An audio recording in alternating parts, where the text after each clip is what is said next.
your staff report then? No, so she did the staff report and we're now comfortable with those changes.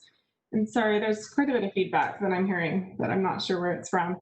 Um, and since we had already noticed the meeting, we thought that it was best to just keep the item on the agenda in case there were other people here to speak. Oh, okay. Thanks, Chrissy.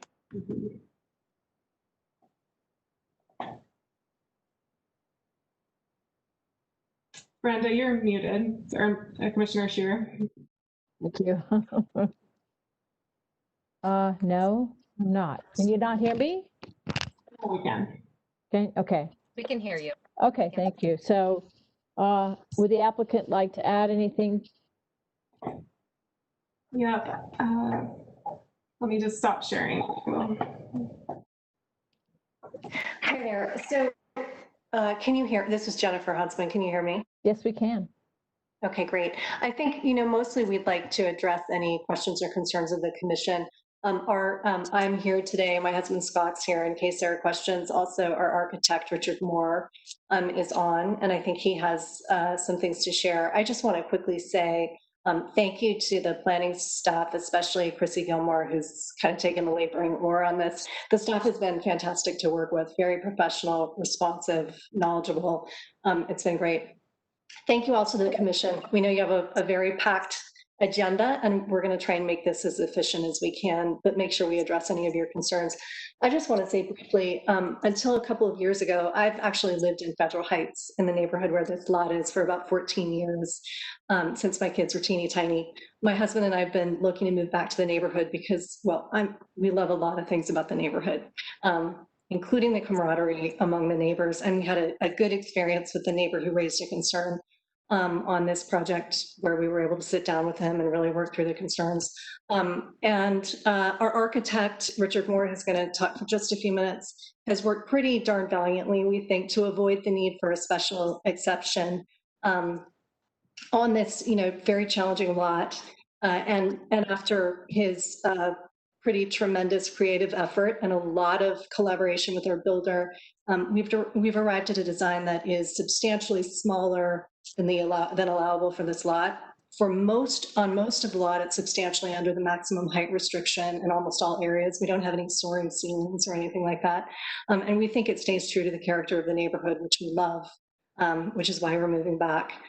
So if we have any questions that we can answer for you, please let us know. I'm going to hand this off, though, to my much more knowledgeable architect, Richard Moore. So thanks for your time on this. Thank you. Okay, thank you, Jennifer. Hi, everyone. I just want to echo what Jennifer said about all the help. Chrissy she's spent a lot of time on the phone helping me understand the nuances of this process. So I just want to thank her, and everyone from the city has been really great. The site is really tricky. There are a lot of constraints that are sort of pulling in different directions, and we've tried to find the right balance and to come up with a solution that's appropriate for the site. A couple kind of overarching ideas that influence the way we approached the design. So we wanted to minimize the amount of grading, the amount of excavating, the amount of retaining required for various reasons. But so because of that, the first 80 feet, the front 80 feet of the site, that's where it's steepest, and we're not building on that at all. So the house is set pretty far back from the street to avoid the steepest parts. As Jennifer said, we are it's a relatively small footprint. We've talked Scott into a 2-car garage rather than a 3-car garage. He originally wanted a 3-car, and we have a long driveway that does sort of follow the grade as much as possible. Again, to minimize the amount of retaining walls and the amount of grading that we need to do. So I think Chrissy did an excellent job at covering kind of the 3 main parts of the special exception. The overall building height is really for energy efficiency. We're just trying to, the site faces south, and we just kind of want to take advantage of that and those overhangs are designed and sized to allow maximum sun in the winter and to block all of the sun in the summer. And so when we have these overhangs that project out and then the site slopes down pretty dramatically, it's only in that corner where we exceed the 28 feet. And we have tried to kind of minimize the visual impact of that by, keeping all of our ceiling heights at a reasonable height. The grade changes for the driveway and the garage, I think Chrissy and explained very well. We did, like I said, we did want originally a 3-car garage, but we decided on a 2-car garage, and we have tucked it in the back just so it's not prominent on the front of the house. And as a result, it cuts into the hillside in those 2 small areas. And the retaining wall in the back and the grade change in the back is mostly because so much of the site is so steep, and we're avoiding it, that we just wanted to level out the backyard a little bit so we have some usable yard area behind the house.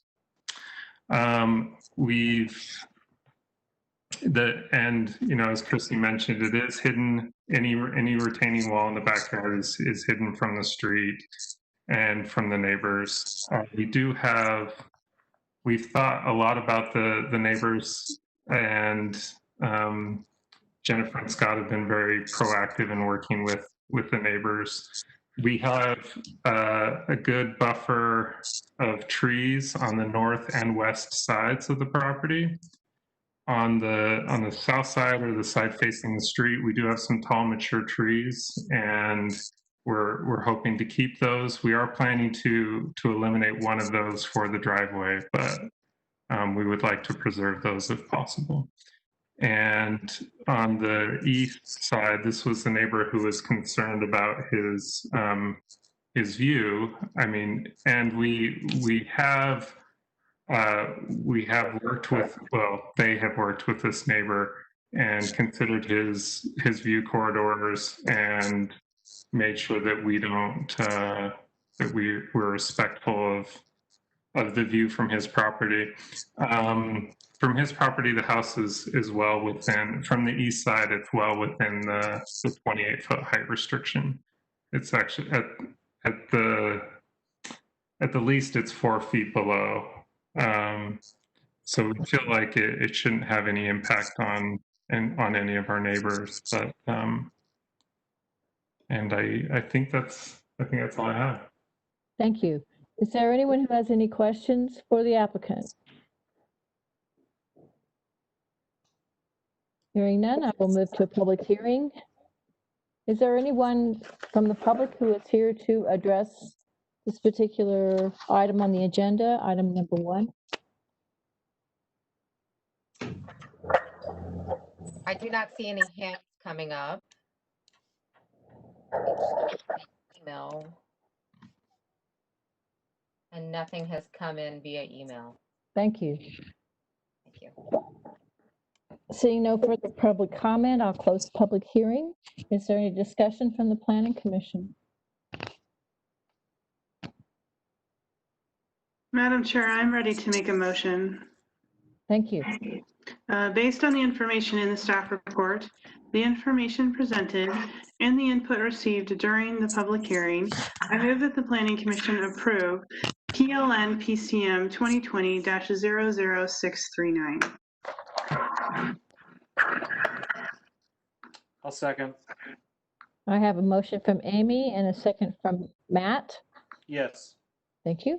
So we'll just go with a roll call here. Hang on, see if we can see if that's fine. Oh, okay. So Maureen? Yes. Sarah? Yes. Andreas? Yay. Matt? Yes. John? Yes. Amy? Yes. Is that everybody? Okay, the motion passes. Thank you, unanimously. And now I'm going to turn the meeting back over to Adrian. Thank you, Brenda. Okay, moving on, item number 2 on the agenda. 800 South and State Street design review at approximately 754 South State Street. This is case number PLN PCM 2020-00439, and Nan is making the staff presentation for us.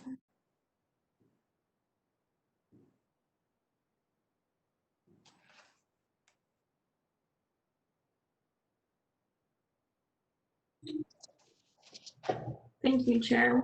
The project site is located at approximately 754 South State Street in the downtown support zoning district on the corner of 800 South and State Street. Planning Commission gave the applicant direction on September 30th during a work session for the requested design modifications before the applicant finalized the design review proposal and returned to Planning Commission. The applicants with Kimball Investment and Colina Group are requesting 3 modifications to the design standards in the D2 district. The first is a modification to the number of operable building entrances along the street-facing facades. The second, a modification to the maximum length of the street-facing building facade. And the third is a request for additional building height. Staff received 6 comments from the public during the early public engagement phase and included those comments in the staff report. We also received 5 public comments after the report was finalized. Those comments were forwarded to the Planning Commission before this meeting. Staff has found that the proposed 800 South State Street design review meets the intent of the zoning district and the design review standards with the recommended conditions listed in the staff report, and recommends that the Planning Commission approve the design review with the conditions 1 through 6. I kept my presentation pretty short so that you're able to speak with the applicant and address the recommendations the Planning Commission discussed with the applicant during the work session. If you have any questions for me, I'll be on hand to address those questions. Great, thank you, Ann. So we have the applicant here. Yeah, this is Abir. I'm here. And if I could just share my screen, I'd be happy to just walk you through the changes that we've made in light of the comments from the work session. Great. All right, let's see if I can do this.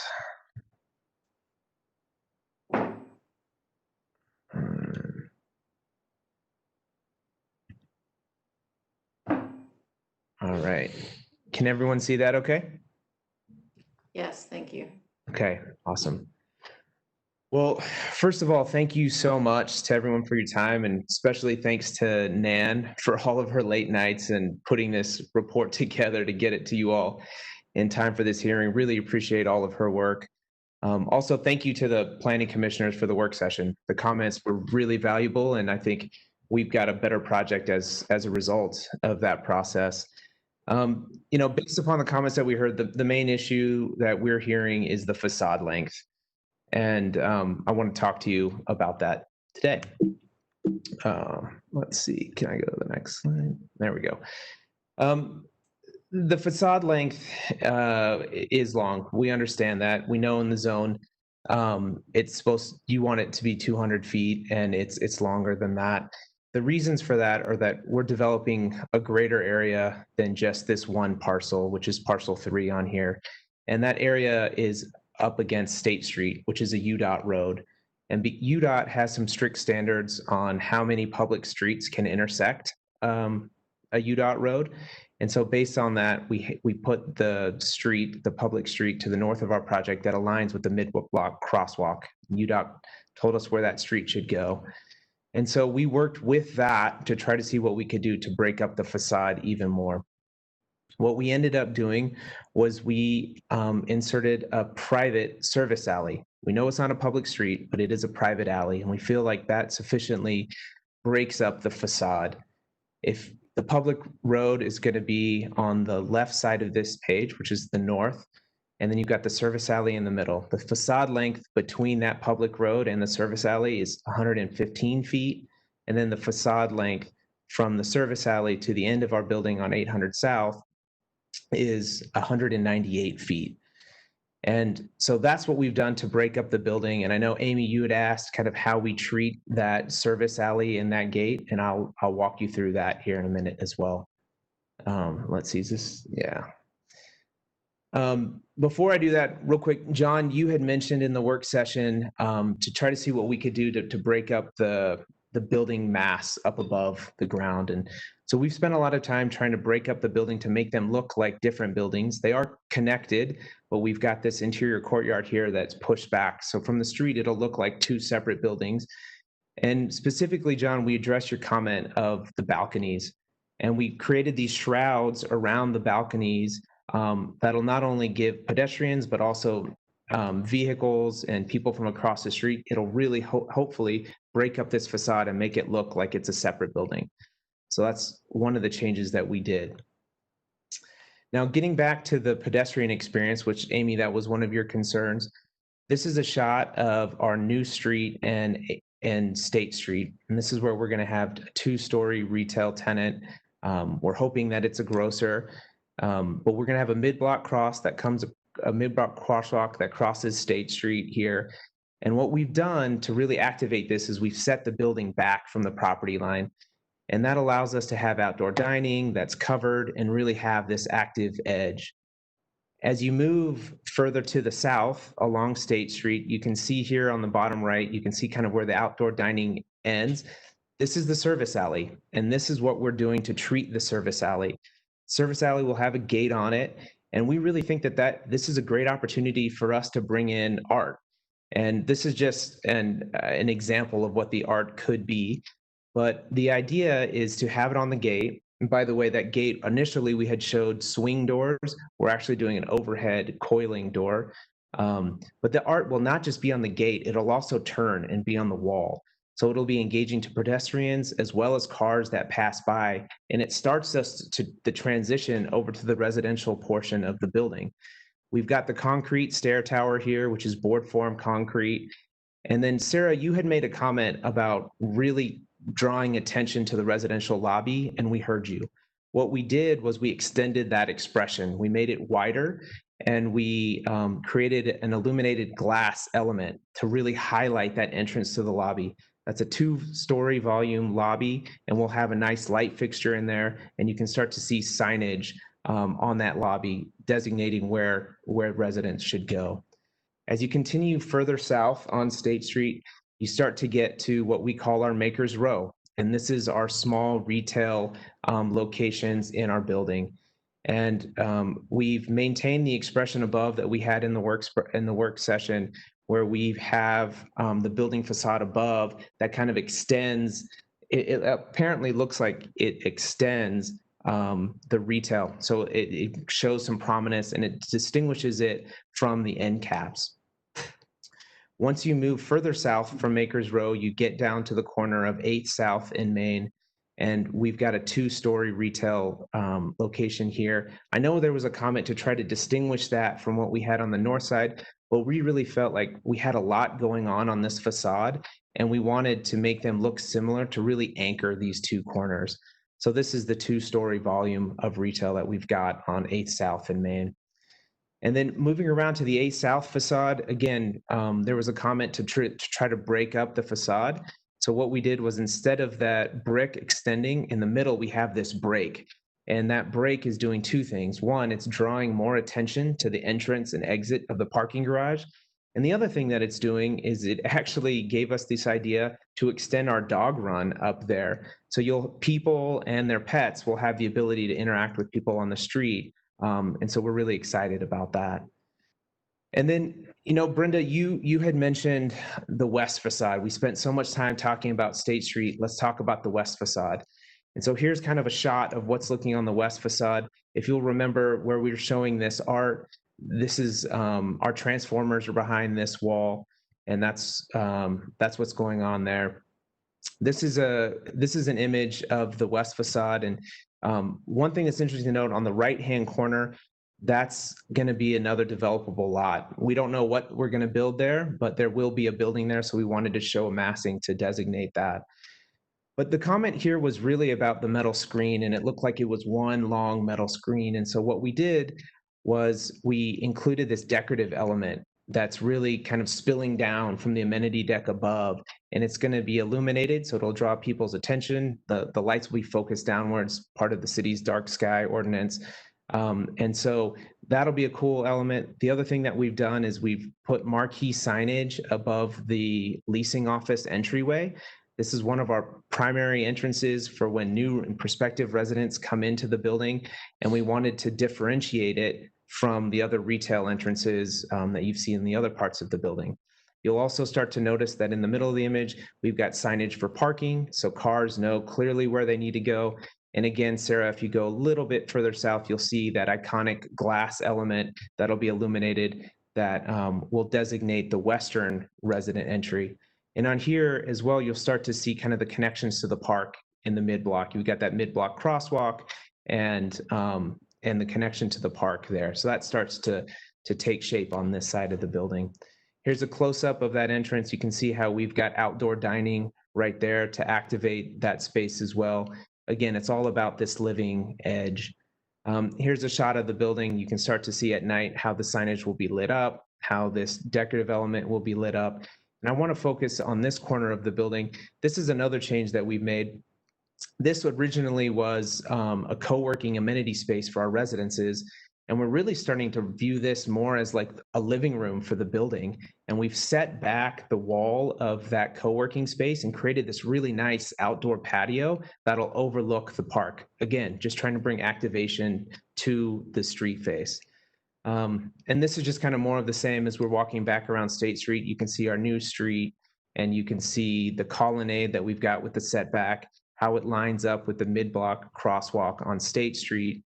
And this is another image showing how it's set back and the activation. And then, yeah, this is just going back onto State Street. So those are the changes that we've made. We do have a short walkthrough video that'll take a minute. I don't know if people can see this. It's going to be a little choppy. Forgive me because of the internet here, because we're doing virtual meetings. But this will give you an idea of what it's like to go around the building. Well, it's actually very choppy. Sorry. You'll start to see some wayfinding that we're trying to incorporate. Right here, you're going to start to see the entrance to the residential leasing office, the outdoor dining. You'll eventually get to the alley. You'll start to see art there, the western residential entrance. Now you can see the art element that we've got covering our transformers. And then this is going around to 8th South. We've got Amy's Haberdashery located there. We've got entrance to the parking garage.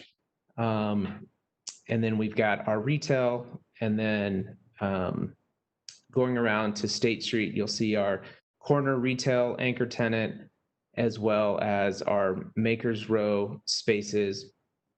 And then, and again, I apologize. It's really smooth on my computer, but I know online it's very choppy. But here you can start to see the residential entry and the really cool light fixture that we're thinking of. And you go back to the service alley and then back to the corner of our new street and 8th South. So those are the changes that we made. Again, we think it's a net benefit to the project. We really appreciate people's comments.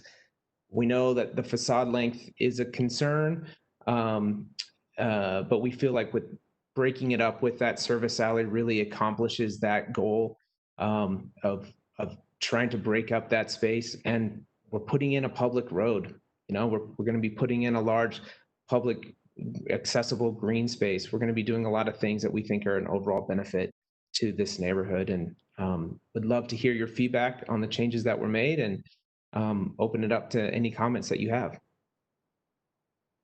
Thank you, Abir. Any comments or questions for the applicant?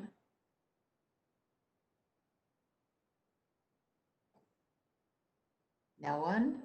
Well, I appreciate all the effort that you've made in just a little over a week, I think, or even less than a week. So, and I also appreciate and maybe the public should know that we did have a public meeting that was a design review about this project not that long ago, and that's where a lot of these changes are coming from.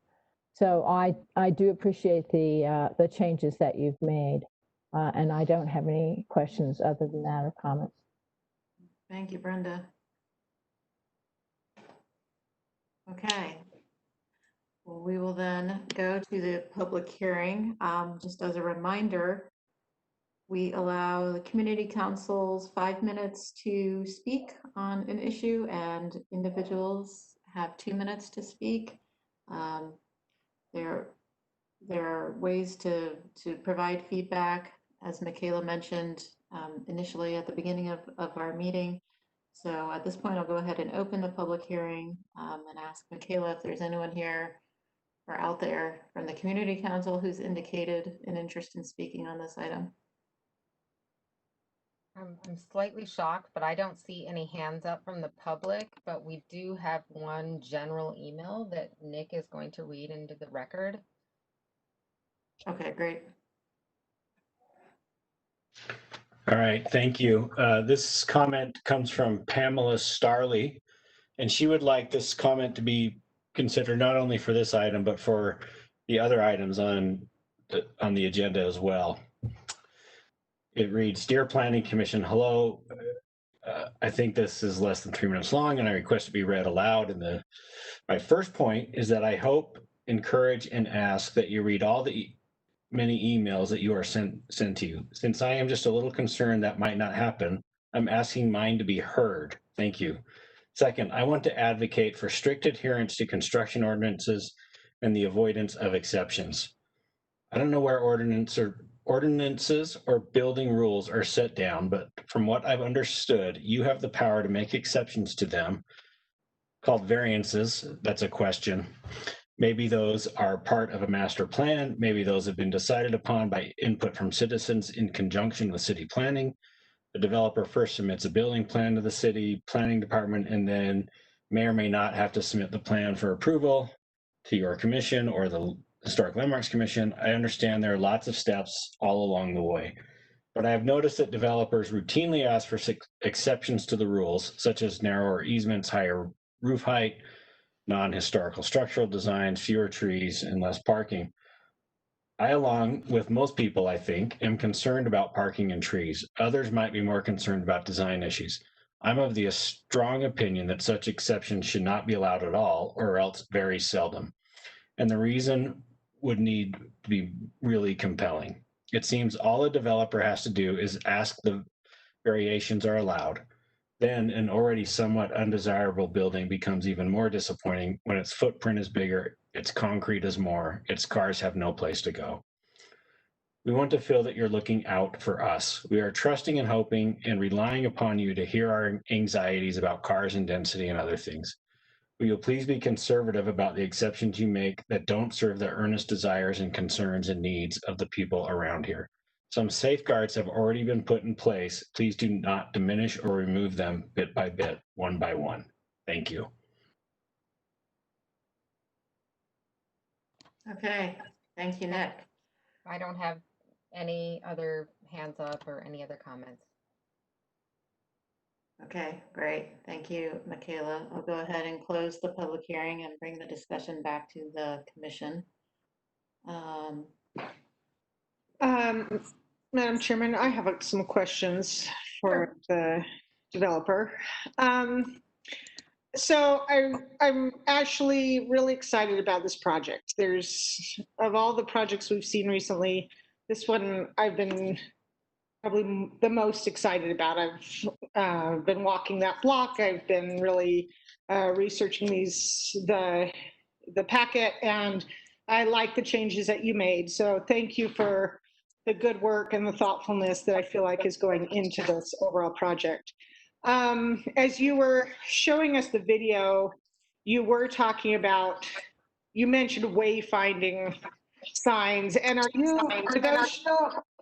are those just referring to kind of the signage that you pointed out over the entrance for where people can rent, and, you know, the signage for along Makers Row, or are there other independent, you know, we came around the northwest corner, I think is where it was, and it looked like there was a sculpture there.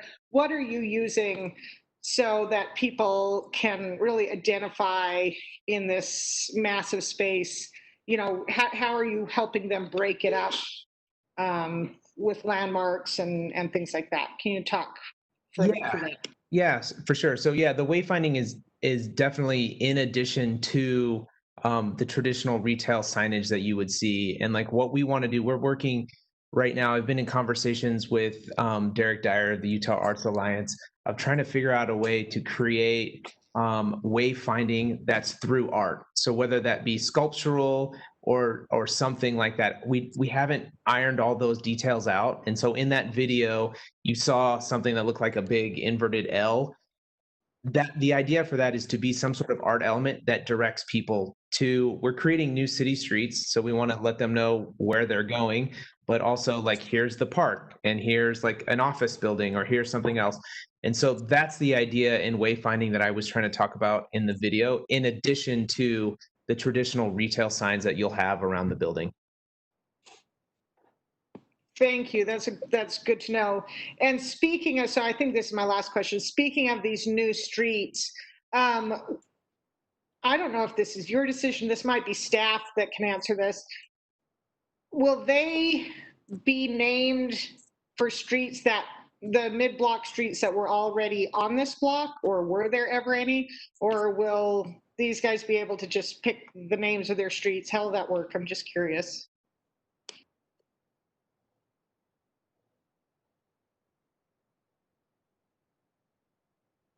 This is Nick. I can hopefully help answer that. Obviously, we would prefer to have the streets that have the same coordinate be named the same, a continuation of those streets, especially when they're public. We do have quite a bit of say in the naming of the streets. But depending on if there's lots of things that actually go into the naming of the street, and it's something that we'd work on with our engineering division, actually, who handles all that. But those are the things that we consider. Normally, if this were a brand new subdivision, we really wouldn't care. The only thing that we'd look at in conjunction with the county is making sure that the name isn't so similar to another named street that has similar coordinates, so it's not confusing when emergency services need to respond. But that's kind of how it is. I'll say this. I think that we would prefer to see the streets continue the historic names of similar coordinate streets, if there are some. So, for example, the north-south street would align with, I think, Richard Street, and so I think that would be something that we would want to see. Okay, thanks. I would want to see that too, and I just didn't know if that was going to be something they had to do, or if there was some flexibility, but it's out of our purview anyway. So thank you, Nick. Thanks, Sarah. Any other comments or questions for the applicant? I do. So Veer, can we go to that service entrance? Sure. Let me.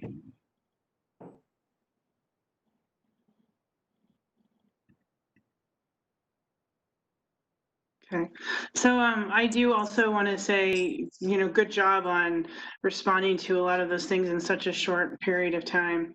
I'm wondering what's above this right there. Yeah. That if we could open this up a little bit more height-wise to visually make it feel like it's almost not the same building. Yeah. I don't know what's up there. That's a great question.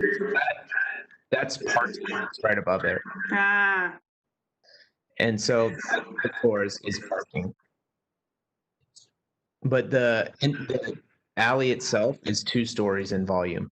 And so what you're seeing there, it's a 2-story volume. So it'll be, higher. It'll be higher, for sure. Higher than I think it is. Okay. And so we're going to have art that goes in through here that you're going to be able to not only see on the gate, but you'll see art as you look down into Yeah. the alley as well. And we've got, because that's where a lot of our ventilation takes place for the building, there'll be exhaust going in there and from our generator and from back of house activities, we have to keep some open air in there for air to pass through. So. Okay. And so on the north end, is that a column and then open and then the building? I can't quite tell. I realize on the south end that's your stairwell. So Sorry, is it on the north side of this entrance? Is that a column and then it's open? Yeah. And then the building? Yep. So these are columns where you can. Let's see. That's colonnade, actually. There we go. Part of the colonnade. I thought it was that, but I couldn't quite tell. So thank you for that clarification. Yeah, So that's when we actually stepped back the building. That originally the building edge came out to those columns, and when we set the building back, our architects, and they're on the line as well, they advised us to keep those columns there because it starts to define exactly what Brenda said, this colonnade. And it's architecturally, we just really like it. It's unique and it's interesting to us, and it starts to define the space. I like it as well. I wanted to make sure it wasn't another solid wall jut out like the stairwell. Gotcha. I appreciate that it is an extension of that colonnade. So cylindrical column, yeah. So could I go back to that same issue with the service entrance again? Yes, so you said that it was going to now be an overhead gate. Is that what you said earlier? Yeah, it's going to be a coiling door. Originally, it was going to be swing gates, and now that's what you show here, right? Swing gates. I'm not really sure what is shown here. It's going to be perforated regardless. It has to be perforated. The idea is for there to be a header or like steel beams that hold a box that the rolling coil door would be contained in. Okay. So, but above that would still be clear or open. Yeah, we've shown it. It should still be open. I don't know if structurally we're going to have the door go all the way to the top, but I think that our structural engineer has said that it can be open like this. Regardless, we have to have air pass through. So either it's going to be open air above, or everything has to be perforated so air can flow freely through there. And you're also, because of the perforations, when you walk past, you're going to be able to see inside as well as you're walking past. It's not going to be completely solid. Yeah, I think that the more transparency we can get there, the better. But also, I like the lighting effect that you have shown here. And one of the things which I think diminishes our sense of this being a place or a street or occupiable is the fact that oftentimes you go past these entrances, even if they are quite tall to accommodate tall trucks, for example, they're often very dark. And so the implication that this is going to be well lit and transparent, even though when you look down there, you're going to see service vehicles. It's still, I think, an important component of making this be more like an open entrance. Yeah, I agree with that. And our intent is to have it well lit. I mean, honestly, it's going to be closed and we shouldn't have people getting in there, but from our experience, we want it well lit so it discourages people from trying to get in and hide out in this alley. So we echo your comments. So thank you.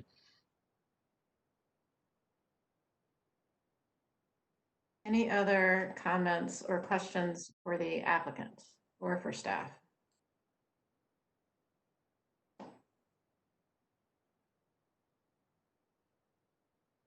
No? Any other discussion from the commission on the application and the requested modifications? Madam Chair, I'll make a motion. Great. Based on the information in the staff report, I move the Planning Commission approve the design review as presented in petition PLN PCM 2020-00439 with the listed 6 conditions that are in the staff report. Thank you, Maureen. We've got a motion by Maureen. I'll second. That was a second by whom? Brenda. Brenda. Thank you, Brenda. Okay. Any other discussion? All right, let's move to the vote. Let's start with Maureen. Yes, I think they've done a good job on this. Thank you. Amy? Yes. John? Yes, I also appreciate the updates. Matt? Yes, thank you for the updates. Andreas? Yeah, it's a very nice design, I think, and happy that you brought it to the board. Yes. Brenda? Yes. Sarah? Yes. Crystal? Yes. Okay, motion passes unanimously. So thank you all for working with us through the working session. I think it was super helpful for the project. It was helpful for us, and we appreciate your time. Thank you all. So, Yeah, thank you all so much. We really appreciate your input. okay, and then I just want to respond quickly to the comment that we got from the public on our ability to grant variances. Just for those out there who are watching, the code provides, the Salt Lake City Code provides for certain modifications to requirements in the zoning code. There is a process that applicants can go through to request a modification. There are standards that apply. We evaluate each application based on those standards, and if an applicant meets the standards, then that's a reason to approve the requested modification. So the process is embedded in our code. The code is approved by the City Council through legislative action. We simply administer the code and what the City Council has approved as part of the ordinances. If there are concerns with the ability to obtain the modifications, those issues should be raised with City Council at that level. They're the ones with the authority and the purview to make those changes to the code. And also, just to clarify, these modifications are not variances. Variances are a very specific request under state law, in fact. So there is a process for those as well. But I just want the public to understand that we're not here making changes based on our own whims. There's a process for this, and there are standards that apply. Okay, editorial comment is now done. Thank you, Adrienne. That was great. Okay, so now we are moving on to item number 3, the Kozo House Apartments design review at approximately 157 and 175 North, 600 West, and 613, 621, 625, and 633 West, 200 North. This is case number PLN PCM 2020-00258. And again, I have to recuse myself, so Brenda will take it from here. Okay, thank you. All right, so our Caitlin Miller is the staff person will be presenting. Thank you, Vice Chair and members of the Planning Commission. I'm happy to be with you this evening. Thank you to the members of the public in attendance. We're very happy to have you here. Let me see.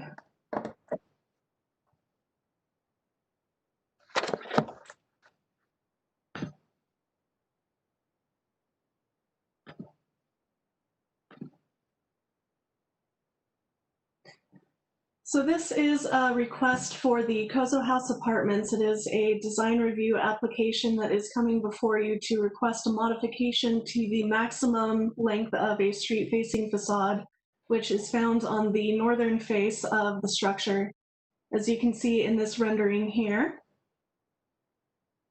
Let's see. There. Sorry, having some technical difficulties. Staff's recommendation is approval with the conditions as outlined in your staff report. This is a mixed-use multifamily building with 312 units. It will be approximately 67 feet in height, which is, I'm sure as you are well aware, very different scale from the surrounding neighborhoods.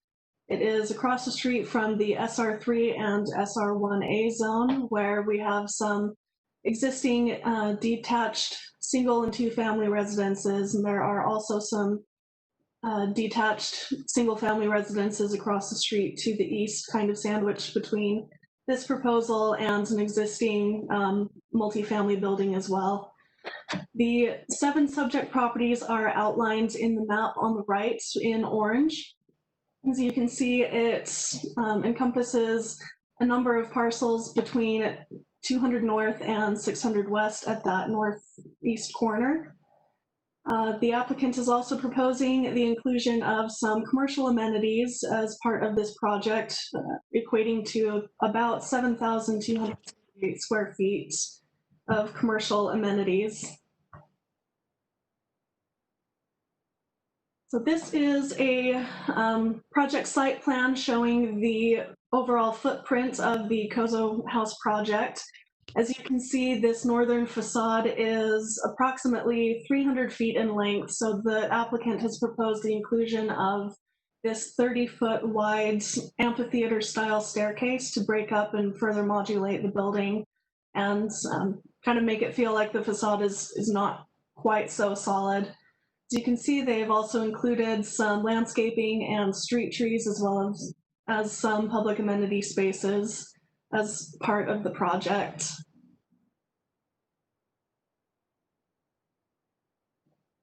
This is a drawing of the ground floor of the project. There will be an entrance to the parking garage on the north side from 200 north here. And then that will service this level of parking. And then from 600 west down in the bottom right-hand side of your screen, there is a second entrance to the parking garage, which will lead to more parking stalls below. One of the items that staff has received multiple concerns about from the public after the notice went out for this is the amount of parking that is required for this development. So table 21A.44.030 would require 215 parking stalls for this development, but it is located in the TSA UCT zone, which allows a 50% reduction. That reduction would bring the number of required parking stalls down to 107. As further note, this zone also imposes a maximum number of parking stalls at 1.5 stalls per dwelling unit and 3 stalls per 1,000 square feet of usable space. So the maximum allowed number of parking stalls would be 492. The applicant has provided 141 as part of this application and has met those criteria.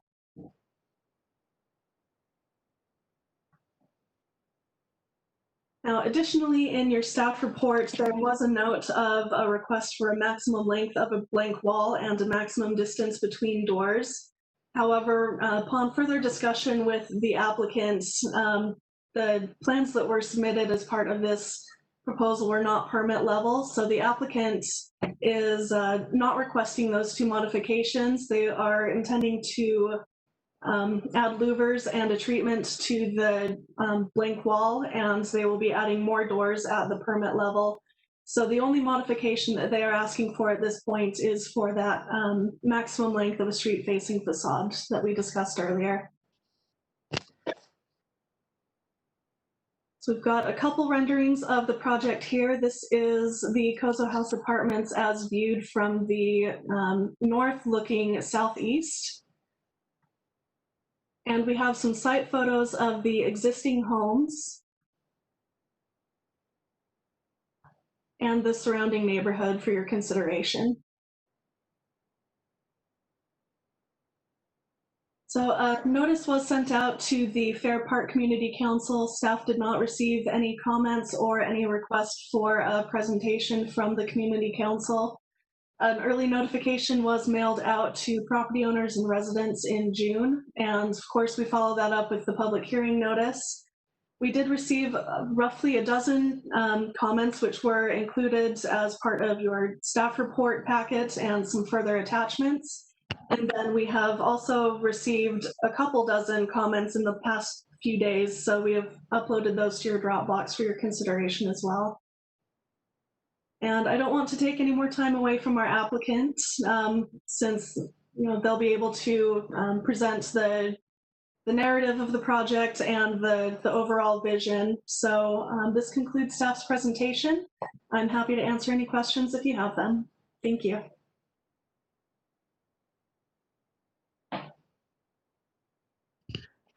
I have a question. So what is the setback off of 200 North? It is 0 feet.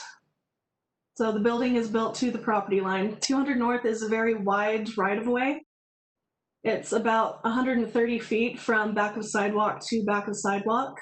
So it looks like there is a lot of space between the building and the street, which is typically utilized as a landscape setback. However, they are building to the property line.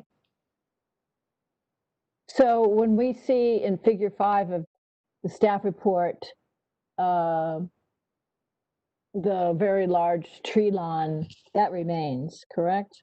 Correct. All right, thank you. Mm-hmm.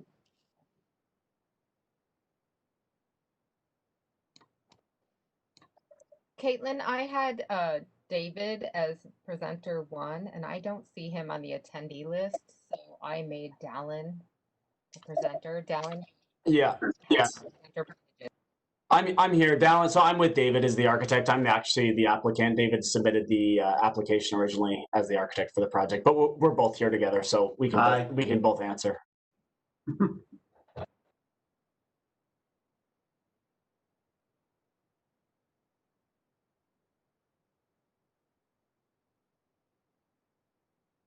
Hey, Brenda, you're muted.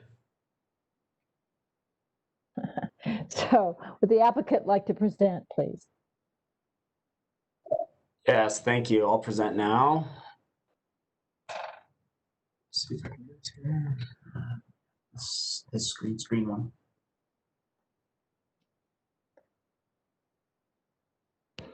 Right there. Okay. Is that presentation working now? Yes. Okay, thank you. All right. My name is Dallin Jolly. I'm the applicant for Kozo House Apartments on 200 North and 600 West. Just a quick overview of the project. It's a mixed-use multifamily project. It'll have 312 apartment units. 202 of those will be studios. 110 of them will be one bedrooms. There'll be some retail for at least 3 commercial units is what we're proposed. A local grocer or similar, a restaurant, and then a service-based retail. Providing 147, so that's one clarification, 147 stalls, electric vehicle car share program, and some bike storage and maintenance. The project vision. So the unit mix is to support the neighborhood. Kozo House has been designed and programmed to meet the city's master plan for the area and the purpose of the TSA UCT zone. In contrast to what is traditionally being developed downtown, the Kozo House unit mix focuses on studio and 1-bedroom units. The building is comprised of 65% studios and 35% 1-bedrooms, attracting a transit-oriented tenant, which is contained in the stated purpose of the TSA UCT zone. Concerns have been raised about the gentrification. To address these concerns, Kozo House studio units will target rents at a 70% AMI. This is really important to us, providing a more affordable option for tenants who rely on UTA transit daily. The building provides much higher quality units at rates consistent with rents that are currently on the property and in the neighborhood. The design modification request, we're requesting the building facade length request. As Caitlin mentioned, there was 2 other requests in there that we're actually willing to comply with that we didn't realize that were not on the permit set. So the only request will be the 200-foot facade length. There's been significant thought and effort went into the building and landscape design associated with the conditional use request. Local landscape architect Loft 64 brought wonderful ideas. We worked together to create an entire break of the building's facade at the 200-foot mark. It's actually at the 160-foot mark, as indicated in the code, and introduces the articulation of the building above with open-air balconies. We then designed a ground floor solution, which includes public outdoor space to gather, work, relax, and meet. Amphitheater-style seating and landscaped areas were introduced to facilitate facilitate an open feel into the building's courtyard. This was vitally important to create a beautiful and usable space for commercial patrons as well as the local neighborhood to engage with the tenants. We also went to great lengths to design and plan to invest in beautifying and maintaining the park strips with new plants and more seating for public use. Here's just a rendering of that articulation and the break. The required break in the code requires 20 feet.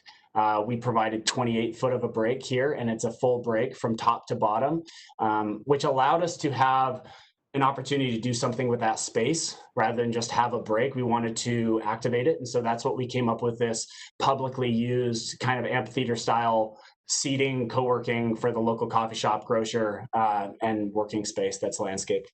That also has double height above grade of the first floor to the balcony above. So it lets a lot of air and light through that building. So this is a poor screenshot. This shows a landscape render or landscape plan of the break and articulation of that space. Our design vision, we feel, is the most efficient form of design for this building and for the area.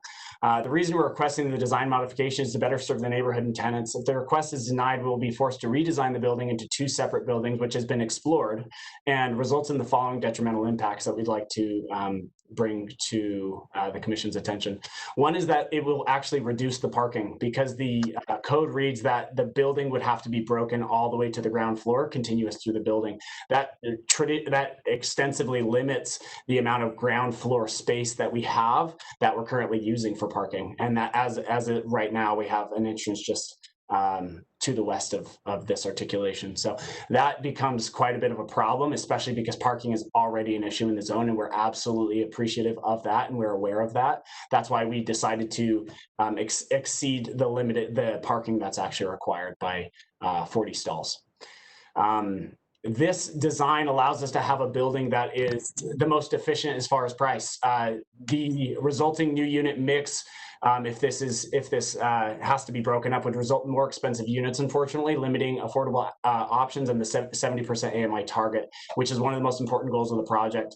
Just talking about that a little bit, we are really sensitive to affordable housing. We have, in our company, we focus on ADUs as well with Modal and to provide affordable housing options to a lot of different people. This building was designed in full emphasis of providing affordable housing options within studios. That's why our unit mix is different. It's very different than the standard. That's why it's traditionally studios and 1 bedroom, so we can keep our rents at more affordable prices for the area. And that really focuses on the TSA's master plan vision of the zone to allow a transit-oriented tenant to be able to use the facilities of the tracks and other facilities that the TSA zone is encouraging.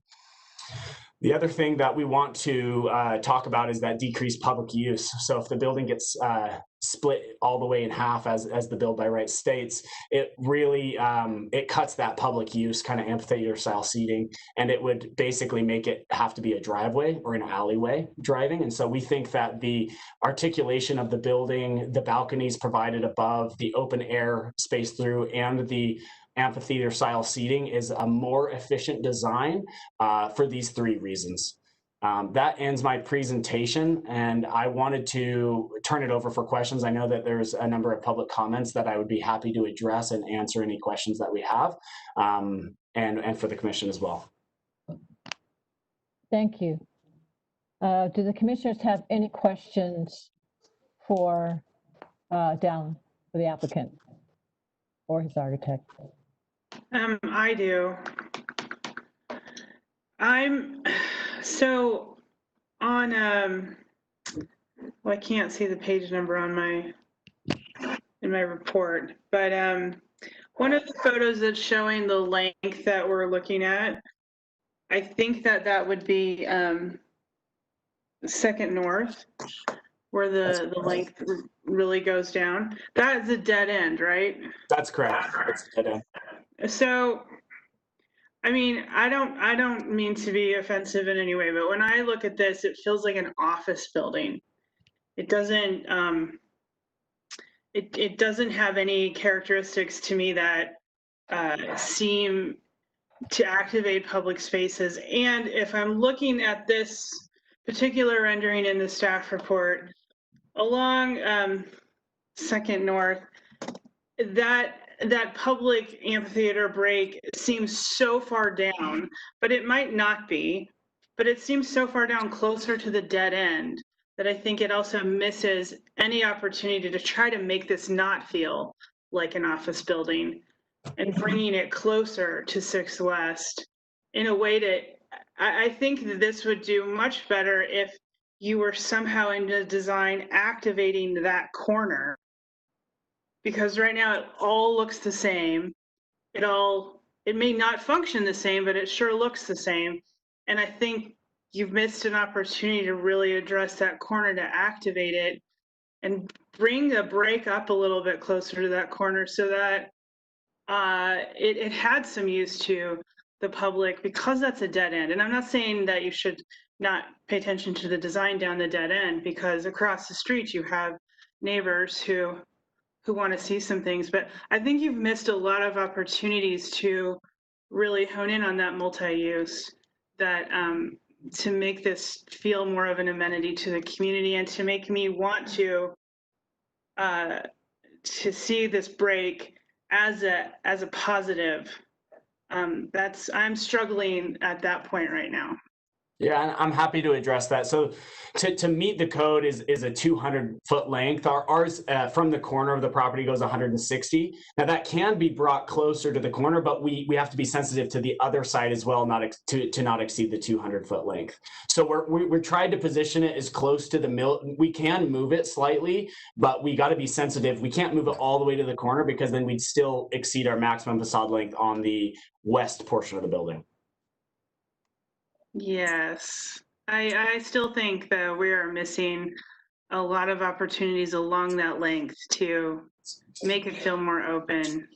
That you're just not hitting it. You're not there at all in terms of why I would want to approve a break in there. I'm not saying I don't want to, but with this design and how this is functioning, I don't see it meeting the spirit of how we look at this facade length when we look at how do we, I mean, if you just look at the one we just did, we paid a lot of attention to how it functioned, but everything around it was open and activated, and I'm not seeing that here.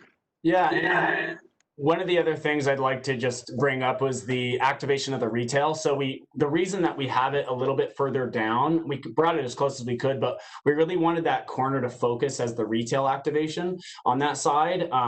The break was something that had happened after the design and that we wanted to design in. But what we thought was the most important was the activation of the retail on those sides, being the grocer, the tavern. We do have our tenant entry for the leasing office, and then we have another coffee shop. So breaking it up would push some of the retail, because we're required to have 80% glazing on the building. It would push a lot of the retail to the west side, which we thought would be better to have that activated more towards the corner and have the break be kind of at the essential point. So, but I appreciate that, and I understand that. I'll kind of jump in. The upper portion doesn't bother me as much. I think the smaller scale of the openings does make it feel, scaled towards residential. I think there's maybe some material choices that make it feel, more commercial. But I think my bigger problem, I guess, would be the retail on the ground level is pretty generic. And I'm okay to sacrifice personally some of that 80% of the glazing to create more approachable storefronts. Or create some breakup in that facade, because it just feels very monotonous and repetitive. Have you guys looked at anything on that facade ground level? I mean, how can businesses customize? How can businesses make it feel like it's part of their business and not just one generic, long, monotonous row? Yeah, no, I appreciate that. I think we tried to introduce as much glazing as we possibly could on that side. On the 600 west side, you can see that's all actually one tenant, which is that grocer, besides the parking,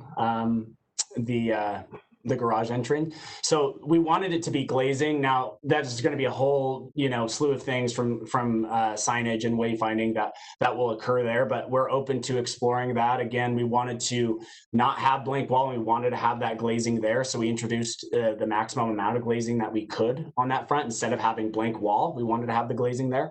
But there is more things that we could probably introduce to visually attract the retail side of it, so it's not just a massive glazing as currently proposed. But we didn't want it to be just a big blank wall, because that's a big thing in the code as well, is to not have some blank wall. But there could be some articulation that's presented as well. I appreciate the comment.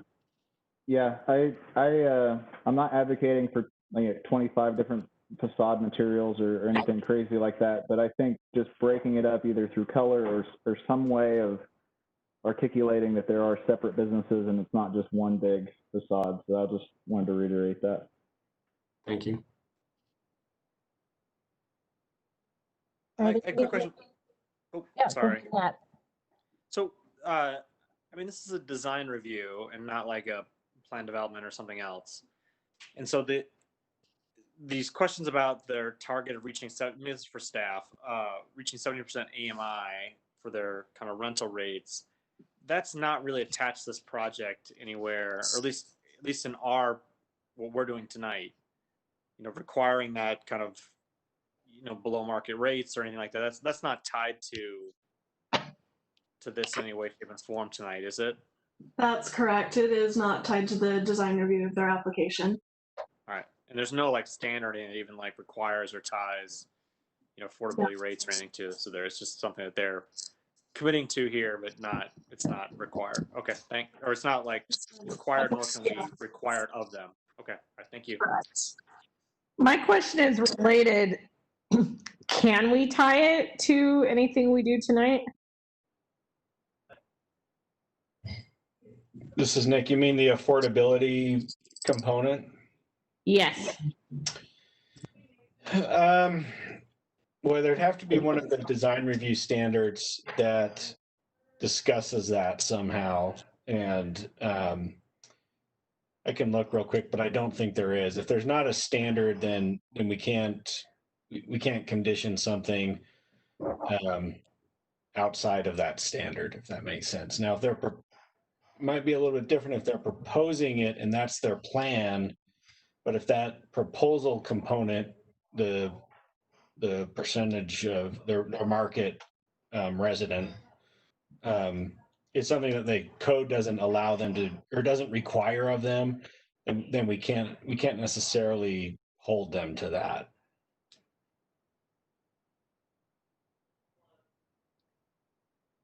Thank you. Are there any other questions for the applicant before we open the public hearing? Okay, I'm going to open up the public hearing. Is there anyone here who would like to speak? Yes, I have. Please raise your hand, your little hand. I have Eliza McKinney. I'm going to unmute you. Go ahead, Eliza. Hi.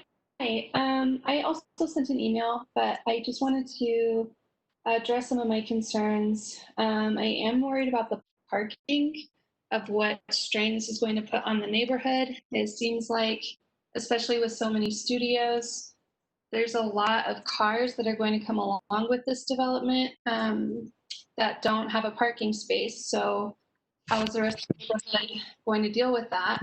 I also just think the fact that it's not broken up in the design really makes it dominate this neighborhood and kind of take over the neighborhood. It doesn't really fit in with the residential aesthetics. I'm also a little worried about the outdoor space. They have this sort of like amphitheater seating. If there is a tavern there, that just seems like more loitering space. So I'm not sure how residents within the building would feel about that. And then I do have a question about if there's other outdoor space that's open to the public or if it's just to residents. And I think that's all. Thanks so much. Thank you. Thank you. I forgot to mention, is there anybody from a community council here? Okay, thank you. Everyone else will have 2 minutes to speak. Great. I have Jared Hall. Jared? Yes, go ahead. You have 2 minutes.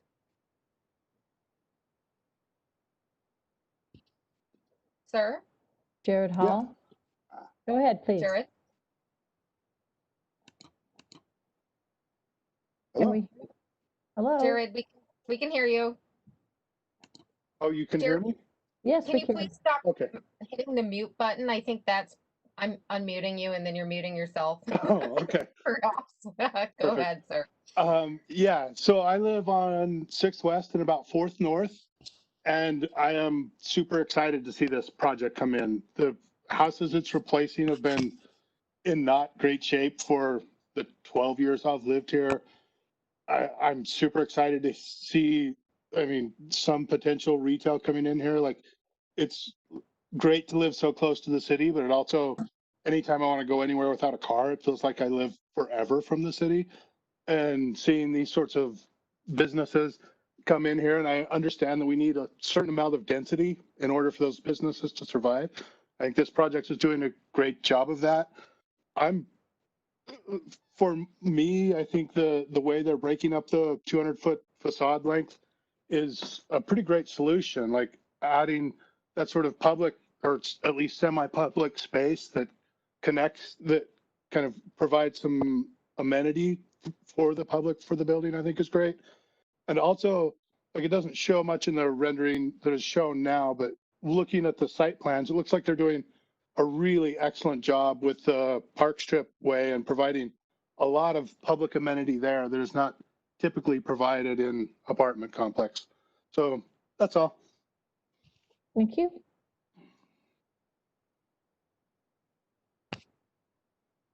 Is there, okay, we have a bunch of hands here. Michaela? Goodness, I didn't mute myself. Jason Walker. Yes, I'd like to first thank the Planning Commission for all their great work. I live on 459 North, 600 West. My concerns deal with parking. Over the last couple years, we've had a couple GIVE projects in the neighborhood. The parking stalls have been very, very few and far between, with the idea that being in a transit zone, people would use the transit. Unfortunately, they haven't been using the transit, and as a result, the neighborhood has become clogged. So my major concern is we'll be left with 170 apartments or so that don't have parking, and that will flow into the neighborhood. I don't know if we can do anything about this project, but in future projects, if we can consider that we have the theoretical good of being in a transit zone and pushing people to public transit, that's great in theory, but it just hasn't worked in this neighborhood. And I just wanted the Planning Commission to know that. Thank you.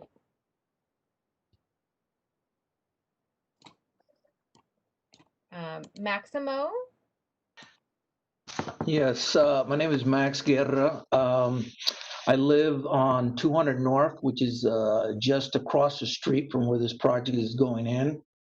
I was the one that wrote the comments with the other 5 owners that live on 200 North, where we've raised several and numerous concerns with this particular project. None of us are against growth. We just want quality growth. We kind of like the design of this building, but to be honest, we're not impressed with what the number of units that are going in with this particular property. 200 North is a dead-end street, okay? When the City Station property was built on North Temple, the exit point spills out through the end of 200 North. And when City Station was built, there wasn't adequate off-street parking. So what's happening right now is basically the tenants from City Station are taking up all available parking on 200 North and part of 600 West. So basically, people like us who live across the street, which are basically single-family homes, if we have people coming over to our house, there is no place to park usually in the evenings. And that is one of our main concerns. I've been involved in real estate for over 25 years, and I have to say that I'm shocked that the city would even consider approving these number of units, okay, with only 144 parking stalls. Where are all these residents going to park? Where are the employees of these retail park spaces going to park? Where are the customers going to park? I'm seriously concerned about that. The other item that I have is we believe that the entry points to this particular building should be on 600 West. They should not be spilling out through 200 North. Remember, 200 North is sort of like when people go in and they're basically having some time to turn around. There's no place where if you have all these people coming out of that unit on 200 North, it's going to just create congestion. The other concern that I have is it sounds to me based on this report, this is going to be 7 levels. So one of my questions I have to Mr. Jolly is this going to be 7 levels? It sounds to be 2 levels of parking and then 5 levels of residential units on top.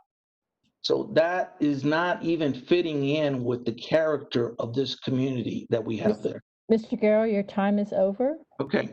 Thank you for your comments. And the only thing I'd like to add is the rest of my concerns are in that report, in that staff report. And I would ask that you please review those. Yes, we have, the Planning Commission does its homework before they get here, and we all have read the comments in the staff report. So thank you. Thank you. Mr. Robert Rendon? Yes, how are you today? We're good. You know, I really want to echo what the guy before me said. You know, I live on 356 North 600 West, and you know, the parking is going to be a real issue, not to mention when the rail has events there. You know, and I worry about the safety of the children there. You got a Boys and Girls Club right next door. And I don't know where all these parks are going to go. And I really don't think that fits the neighborhood. You're really talking 6 stories. I'm shocked like he is, the city would let this project go in a residential neighborhood. And I don't know if the Planning Commission, did you get the email from Maria Garcia from NeighborWorks Salt Lake? We did. Can you read that? We have read it. Thank you. Yes. I mean, so the residents here can hear it too.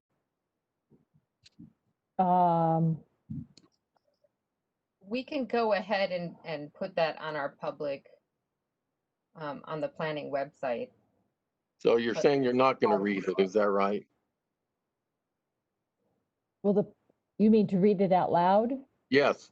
No, we typically do not read the letters that we receive out loud. I thought you just read one just on the prior project. That was somebody who sent an email during the meeting. I did not know that. But anyway, it does not fit this neighborhood. I've lived here all my entire life, and I can't believe the city is going to let this project go. There's no mention of the safety of the Boys and Girls Club next door. You mentioned there was going to be a tavern there. How can you have a tavern when you have a Boys and Girls Club right next door?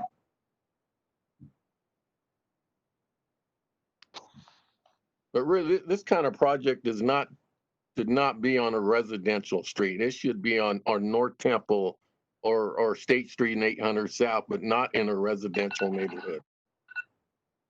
Time. Thank you. Thank you for your comments. Thank you. Okay, we have Mr. Roberto, and there's no last name.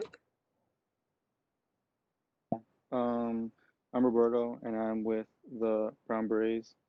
And I wanted to voice my opposition to this project in Mr. general. Roberto, can Yes. you give us your last name, please? Just for the record. Sandoval. Say again. Sandoval. Okay, thank you. Go ahead. Yeah, I was saying that I am against this project. I think that this project has no place in Rose Park, as well as similar projects anywhere in Rose Park or Glendale and the surrounding west sides. I think time and time again, we see that these developments are being built with prices that are not affordable to the people here, despite having like a homelessness issue and high poverty, as well as systematic racism.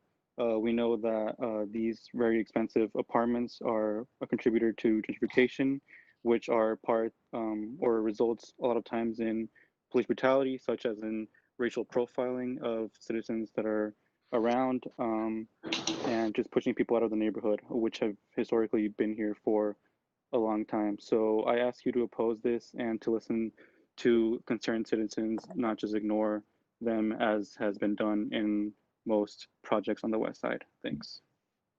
Thank you. Thank you. I have Maria Garcia. Planning commissioners, thank you. Thank you. I submitted some written comments that I am sure that you will review, that provided some detail in terms of NeighborWorks Salt Lake's commitment to Guadalupe neighborhood, which is a 10-block area, and the 2 decades that we've spent revitalizing this area. My concern with this particular development is the number of units. 312 units is just way too much. The scale and the height is not compatible with the surrounding developments that are in the area. Cityfront has 166 units and 300 plus parking stalls, and we still have issues with the other TSA developments that met TSA requirements who come into our parking because we have enough parking. The other developments around the area are 100 to 110 units on similar size of land, so you're doubling and tripling the number of units. I'm concerned with a lot of the residents that are living on 2nd North who are concerned about this development, as you've heard from some of them that they're looking to sell their single family homes because they don't feel that their voices are heard. The other concern I have is the commitment from the mayor and the city council to look at equitable distribution of multifamily units. There are more than 6,000 units west of State Street, with Salt Lake City's west side having 60% of those units. These 300 units will continue to add to the growth of affordable units. So I know we need affordable units, but they should not be concentrated on the west side. So please take into consideration the height of this building is not compatible with the other buildings that are in that area. The structure belongs on a main corridor, not on an inner block area. Thank you. Thank you. Okay, let's find Antonio, and it says BB. Yes, can you hear me? Yes, we can hear you. Can you give us your full name, please? You have 2 minutes. Antonio Fierro, representing Rose Park Brown Berets. So I just echo a lot of stuff that a lot of folks are saying as well. And we want y'all to oppose the Causal House apartments. This is another gentrification plan that is forcibly kicking people out of the neighborhood. They're planning on demolishing 7 historical houses that has been there for years. All right, gentrification is violent. Evicting folks under a pandemic is pretty violent as well. Gentrification does harm to marginalized communities as Guadalupe has always belonged to the poor and working class, and there's a large population of people of color. And we have seen, when gentrification occurs in this area, we see a lot of police harassment and brutality that comes along with it. And, this development doesn't even fit well with this neighborhood. it just contributes to the destruction of it. So why would y'all be okay with destroying historical homes, trees, and there's a historical shop just right there as well? And it's just right next to a Boys and Girls Club. Like that's gonna put a lot of like these youngsters in danger. And for the REITs to have a store there as well, you know, we have a White Island store just down the street called Gets Out Imports, you know, and this grocery store or whatever it's going to be, a restaurant, you know what I'm saying, will put that business, you know, will make that business go out, you know. So, and you know, usually like these apartments, who are they affordable? They're not affordable for poor and working class folks. You know, they're usually affordable for middle and upper class.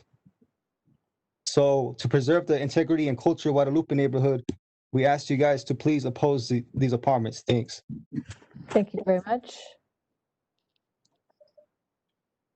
Thank you. Shalene Fortier? Hello, how is everyone tonight? Good, fine. Go ahead. Great, thanks for having me. I'm also with the majority of the previous speakers. I live right on 600 West. We've lived here since about 2001. My husband and I have raised 2 children who are attending local schools. And what struck me about this is first, the sheer size and enormity of the complex. It doesn't look like anything that should be in our neighborhood at all. It doesn't go with the neighborhood. And I think you can probably have an argument about whether the old houses go with the neighborhood, but as the previous person stated, that this is a previously poor neighborhood who need people who need working, who need affordable housing. Second, I'm sorry, but it's a little Hotel 6-ish on the outside, and I think that the quality of the appearance is going to really further denigrate any of the neighborhood as well as the size. I think if you go out there to 200 North and 600 West, you're going to run into several issues. The first is coming off of the North Temple Bridge and then going straight to 200 North. You are turning right over the train tracks of the tracks lines there. And then you're doing an immediate roundabout to get into the apartment complex if the builders do put a parking entrance on the 200 North side. So for oncoming traffic, who are trying to come south on 600 West, you're creating a traffic pattern nightmare right there. The other one, and I'm going to echo this again, is, and I sent this to Caitlin as well, is the amount of parking. Look, I'm a transit-oriented person. We live downtown for a reason. We live close to the train tracks for a reason, but we still have a car. And that doesn't living close to downtown, living close to transit does not negate our need for a car. We still use it on a daily basis to get groceries, to get furniture for kids who are growing out of beds. So I oppose this. It doesn't fit the neighborhood at all. Thank you. Thank you.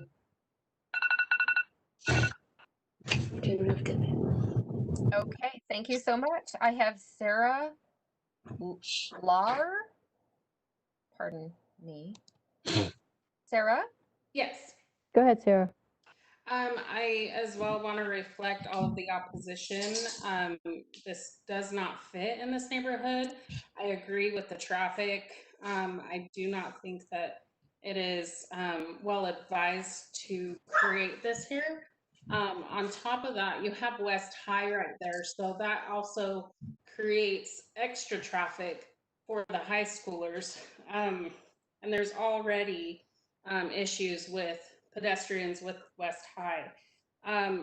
As far as the affordable housing, from someone who is now a proud homeowner in the area, it was a struggle to be able to get affordable apartments.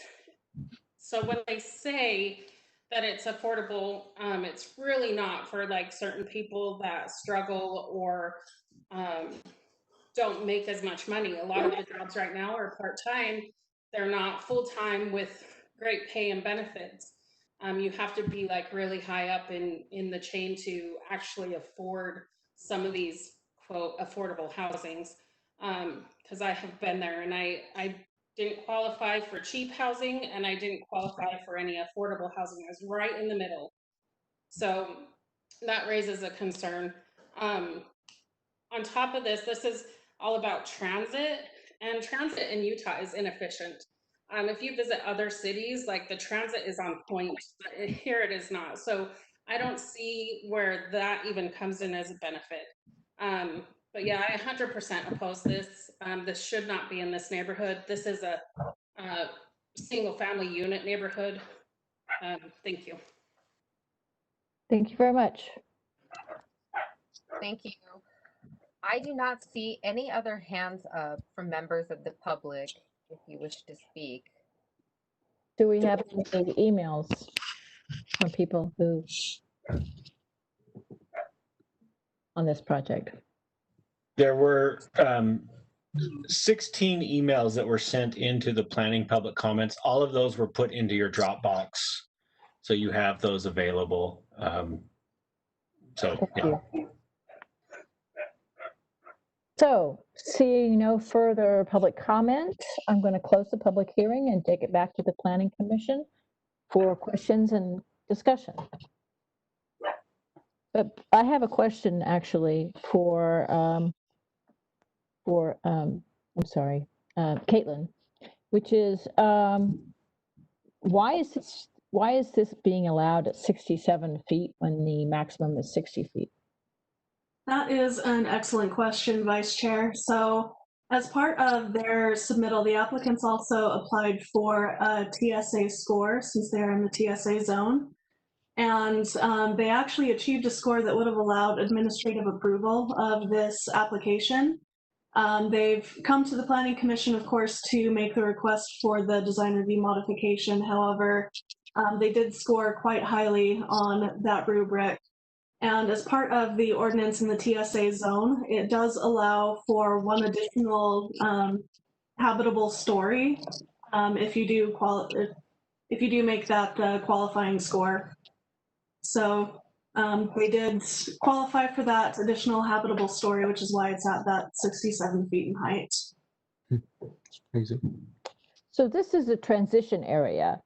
Is that correct? So what's the difference between the transition area and the regular area in a TSA?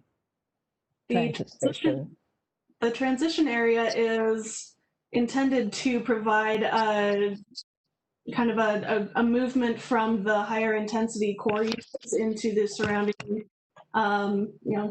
standard detached single and two-family residential neighborhoods surrounding those core pockets. And this is in the transition area, is it not? That's correct, it is. So we would not expect to see a project of the utmost intensity. This transition area is meant as a place where buildings can, for example, step down or somehow moderate between the scale of the neighborhood, which in this case is single family houses, and the scale of the transit oriented properties along 4th South. Correct. North Temple. So how is it that this project is as big as most of the ones we're seeing on the transit? So this is Nick. I'm just going to jump in real quick here. One of the major differences between what is identified as the core area and the transition area is building height. So in the core area, you can actually go up to 90 feet plus get the additional height that Caitlin was talking about related to the development score. Okay. So that's the primary difference in this location. Okay.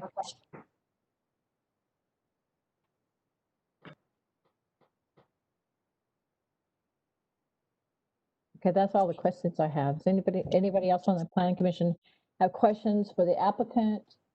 The applicant like to address some of the issues that were brought up by the public. Yeah, if I might have an opportunity to respond to some of the comments made. Okay, thank you. With all due respect, I think a lot of the issues brought up by the neighboring community are not really issues with our request here in design modification. It's really with the zone and what's allowed in the zone. We are designed and we are providing the density and the building and scale by right, and we've actually scored 238, which the score on our TSA scorecard, which the required is 125. It shows that we are meeting the zoning requirement, and we're also meeting the city's master plan with what they're trying to accomplish, not only in this neighborhood, but also on these parcels. A lot of the other things were by right as well. The height was by right. Parking, we are providing more parking than is technically required by right. A few of the other things that were by right, that necessarily weren't by right, but that we've done in good faith is to address the concern of gentrification. We do realize that is a concern, and that's a concern with every development. And that's why we've designed our units, and the density that we have at 312 unit really allows us to get our pricing down to where it needs to be then affordable. So that was our approach, to get density up, to make our building pencil for our investors, but also really make sense for the local community to have some affordability in the neighborhood and not attract and not put an extremely expensive luxury building here. Now, it is a nicely appointed building, but the rents will still maintain affordable. I wanted to address the historical house comment and remark on those houses that are there. That is not the case. It's not in a historic zone. None of the homes are in a historic registry, and to be quite honest, they're in really poor shape, and they're really run down. And this is our approach of having an affordable housing apartment come here that allows the same sort of tenancy that is there. Now, the parking obviously sounds like it's the biggest issue, and then height and density. The parking is a by right parking. We would love to provide more, but there's just no possible way. We truly have maximized it. I think there was one comment about 7 stories. As our plan currently shows, it's 1 subterranean parking, then 1 main level parking with retail, and then 5 stories above. So we tried to hide parking as much as we can in the subterranean. A couple other things that we want to bring up with parking is that in my presentation, we talk about, I don't know if it'll let me here. Oh yeah, we talk about electrical vehicle car share program. This has been something that's done in higher density developments in Los Angeles, Seattle, San Francisco, and New York, where we actually are exploring an option and an opportunity to provide electrical vehicle car share program. I think one lady had mentioned that even though they tried to be transit-oriented, that it's still, Salt Lake City is still a driving city, and we fully are aware of that, and I'm trying to be sensitive to that. So we want to provide this electric vehicle car share program when you needing to go get groceries, go do run errands and stuff like that. That's not necessarily transit friendly, but we do want to incentivize the style of development that this is to be a transit-oriented development. This is not a development full of 1 and 2 bedroom 2 and 3 bedroom apartments that are going to have multiple cars and more of a higher density family. This is really focused on a transit oriented tenant, which is what is in the TSA UCT zone. We are trying to comply with the master plan and also the zoning requirement. I think there was a couple other things. I think one of the things that was brought up was about Quetzal imports. I've personally resided in Guadalupe for the last 4 years. That's how I became familiar with this project and started purchasing these parcels. I am very dedicated to this area. I own two other properties in the area as well, and this is a personally, it's a sensitive project to me because of that. I've seen that, and I've also, I want to echo with one of the earlier comments that to actually get anywhere was a little bit harder because that area, the Guadalupe, is one of the closest neighborhoods to downtown, and that's why it's in a TSA UCT. It's in a transition zone, but it still does want affordability, and it still does want the density, and that's how we're able to accomplish that. And if I might just kind of reiterate this again, we are meeting all required. The issues that are really being brought up here have been met by the zone. What we're asking for is a facade reduction or a facade break, which we've been very thoughtful about our approach there. That's what we're requesting in our proposal. And we feel like that we have done that. And I want to kind of echo that is what we're here for, is for that. And that what we've done in the design of the building is providing the best use of the building and of the space, providing that we are adding affordable units. And we've tried to be very sensitive to the park strips. I know that was one other thing. The park strips there are massive. So we really wanted to articulate the park strips, add bench seating, add landscaping that was really valuable to the area. I think that's all of my comments. I think I've addressed a whole bunch of them, but I would like to turn the time back over to the Planning Commission for more questions or comments for me. Thank you. Does the Planning Commission have any additional comments?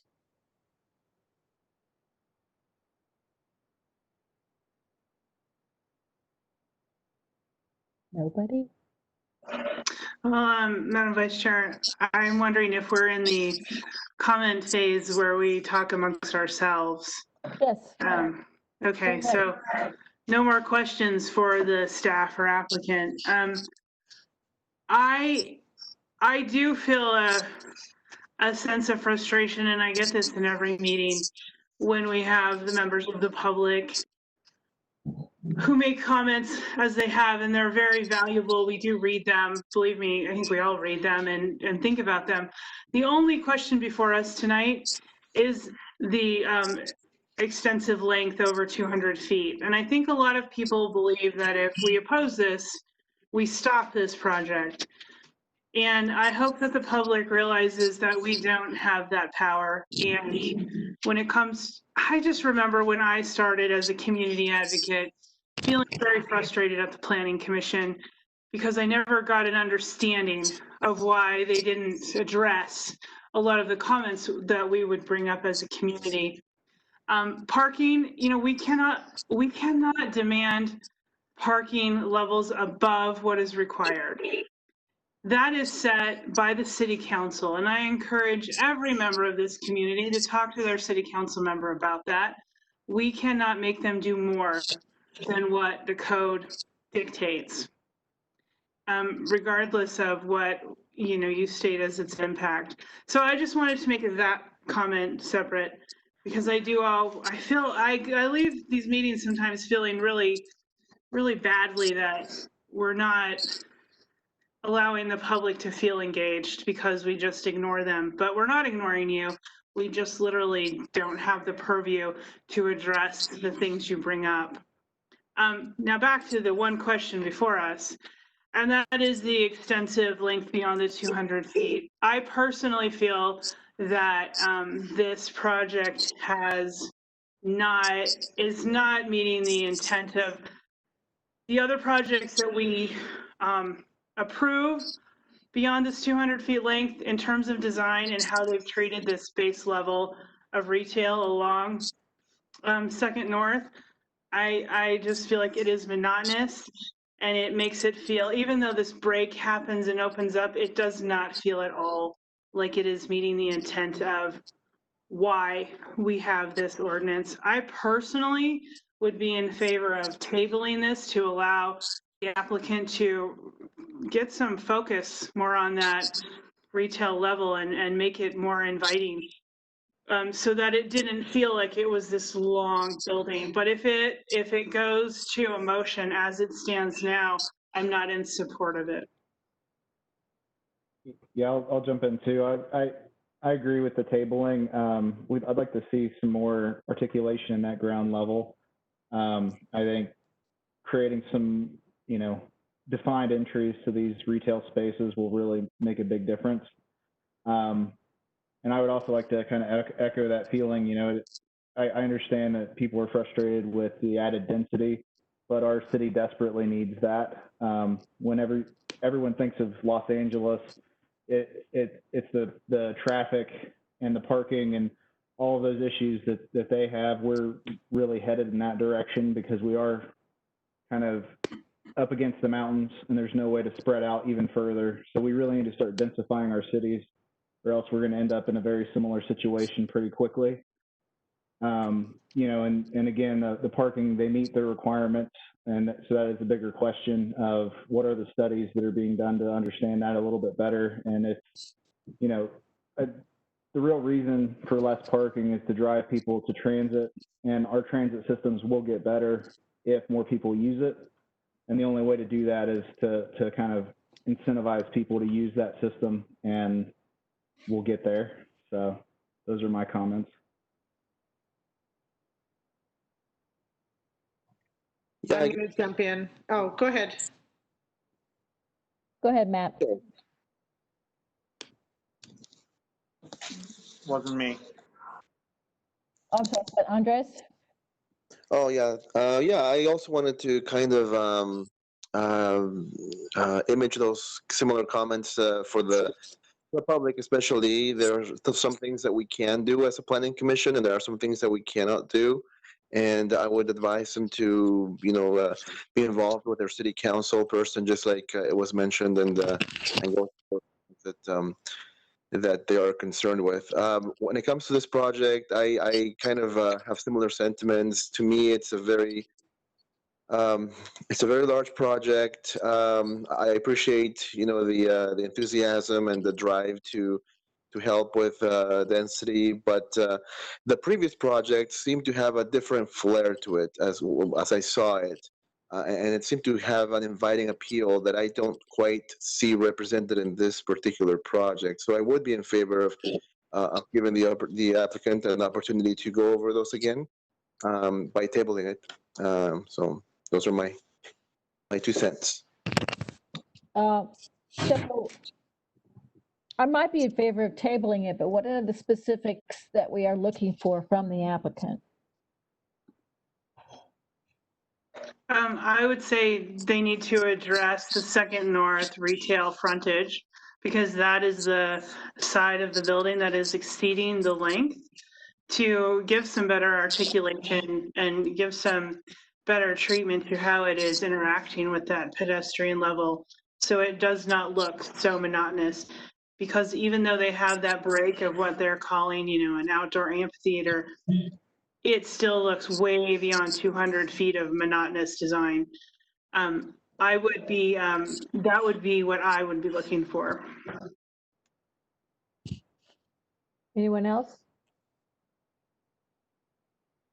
Do I have a motion to table or a motion to approve or any other motion?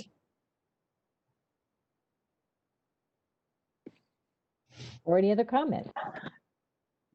Barring any other comments, if I could get my thing to work, I would make a motion.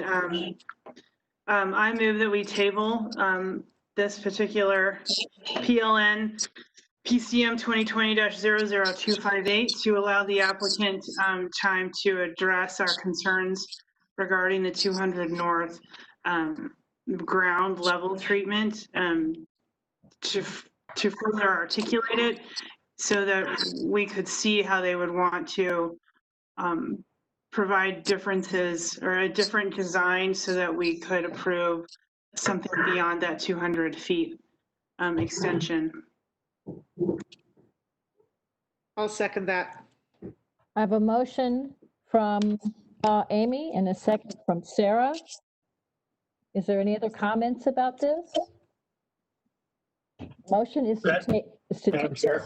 Yes. This is Nick, real quick. One of the issues that we've run into when things are tabled is whether or not you want, when this comes back, if you want to schedule it as a public hearing or leave it closed. So it would be helpful for us if you, as part of this, make that decision. In the motion? Yes. Yes, please. Okay, so I would add to the motion that this would come back, that we've already closed the public hearing. We would not open that back up, seeing as we did not get any public comments really addressing the length issue, which is the question before us. So keep the public hearing closed. I don't know how else to word that, Nick. Well, one thing that's come up is whether or not whatever changes come back, if they're substantive enough and they change something that may require, or maybe it may be worthwhile to get more public input on that specific. How do you define substantive? That's a good question. I think if it's up to you guys. If you give enough direct, but if you give the applicant enough direction on what needs to change, then they they can do that. So who decides if the motion has given enough direction to the applicant? Because I would think Again- it gave enough direction, but that doesn't really mean anything. I mean, So I'll simplify this and tell you what my preference is. Thank you. My preference is that anytime there's some missing information that you guys can't use to make a decision, like in this case, that the design of that ground floor, personally, I think the best practice is to reopen the public hearing, because we don't know what we're going to get and we don't know what that may look like. So I think that would be the best practice. And that's up to the commission though. I am willing to actually follow Nick's suggestion because I don't know what type or level of changes the applicant may bring, to reopen the public hearing addressing the length of the facade and any changes made to this particular design. I don't know if the person who seconded agrees with that. Yeah, I'm happy to continue my second. Okay.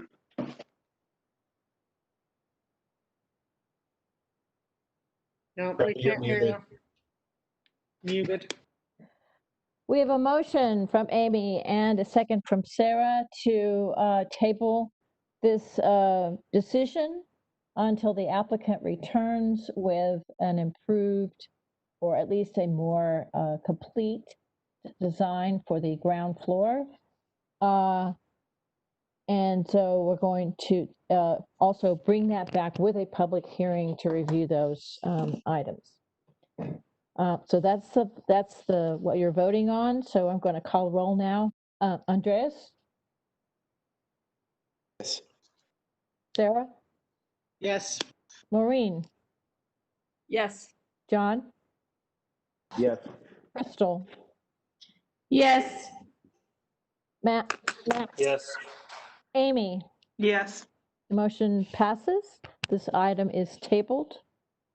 Thank you all for your attention, and thank you all and the members of the public for your comments. And can I ask for a clarification? When they come back in front of us, we don't need to see the whole presentation again, correct? They don't have to go through all the details. We'll just have them go through changes. That would be my recommendation to them. Okay, I just want them to know that's what we'd like. Thank you. They can present anything they want, but You're right. yes. You're right. Okay, thanks. All righty. So I'm going to turn this back over to Adrian. Thank you, Brenda.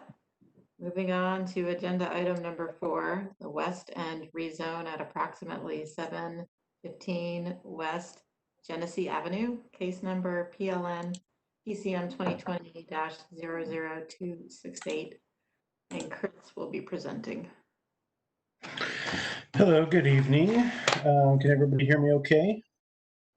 Yes, thank you. Okay, so this is a request from Max Krith and Ian Percy of West End LLC to rezone the parcel located at approximately 715 West Genesee Avenue, a landlocked parcel located at 710 West 900 South, and a portion of city-owned public alley adjacent to the property located at approximately 740 West 900 South. The properties are currently zoned M1 light manufacturing, and the request is to rezone them to RMU residential mixed use. Staff is recommending that the commission forward a positive recommendation to the city council. The rezone request is related to a rezone request and 2 alley vacation requests that have previously been heard by the Planning Commission. Those requests have all received positive recommendations from the Planning Commission. The parcels on the map that are marked in pink are the properties that are requested to be rezoned. The ones in yellow are the properties that are involved in the previous rezone request. And these are the 2 alleys that were involved in the previous rezone request. You can see the one here in orange and then the one down here in pink. The applicant's intention for the subject area is a commercial and multifamily development. There are currently 2 vacant commercial buildings on the site that are intended to be redeveloped for restaurant and commercial uses. while the eastern portion of the subject area will be developed as multifamily. Subject properties are located west of I-15 between 700 West and 800 West and north of 900 South. Several community uses surround the subject site, including the 9-line trail, 9-line dirt jumps and pump track, and community gardens. The surrounding properties on the block are zoned M1, however, with exception of just a few properties, the primary use is predominantly family residential. There's also a religious use adjacent to the east of the subject property. The block to the north of the subject property is also surrounded, or is also zoned M1, with uses that include commercial and light manufacturing type uses, as well as some residential uses. The block to the south of the subject site is zoned M1 with current uses that include Utah paper box, moving and storage warehouses, and other light manufacturing uses. Block further south of the proposed rezone are zoned R1 5,000 single family residential and RMU 35 residential mixed use. Blocks to the east on the other side of I-15 are zoned CG general commercial. Here are some site photos. The top left shows the subject parcel at 715 West Genesee Avenue, and the top right photo shows the subject alley looking north from 900 South. In the photo, you can see this area down here is the area that would be requested to be rezoned. If the alley vacation is approved by City Council, then they would like to include that portion of alley into their subject property and include it in the rezone of that property. It would not include the entire alley that is to remain open. The bottom two photos show the entire development area as seen from 900 South. This slide shows photos of the development around the subject area. Here you can see in this top right or top left photo is the religious use, and then you can see some residential and some community uses and some manufacturing kind of further behind there. These are the keys to consider when reviewing this rezone request. First consideration is existing city plan guidance. The property lies within the West Side Master Plan area. The rezone request aligns with many policies found within this plan. The plan includes several goals for increasing the community's residential density. The plan suggests adding more commercial and multifamily residential infill should be pursued when the opportunity for development arises along the corridor. Consideration should be given to permitting residential and commercial infill on vacant parcels in the industrial corridor. Height and bulk regulations for infill development should be as flexible in order to achieve high density development, which is 50 or more dwelling units per acre. Identifying underutilized or unmaintained areas within large residential blocks in the west side. These mid-block areas should be targeted for development through flexible zoning and design standards. The rezone request helps to promote the visions found in the 9-line master plan.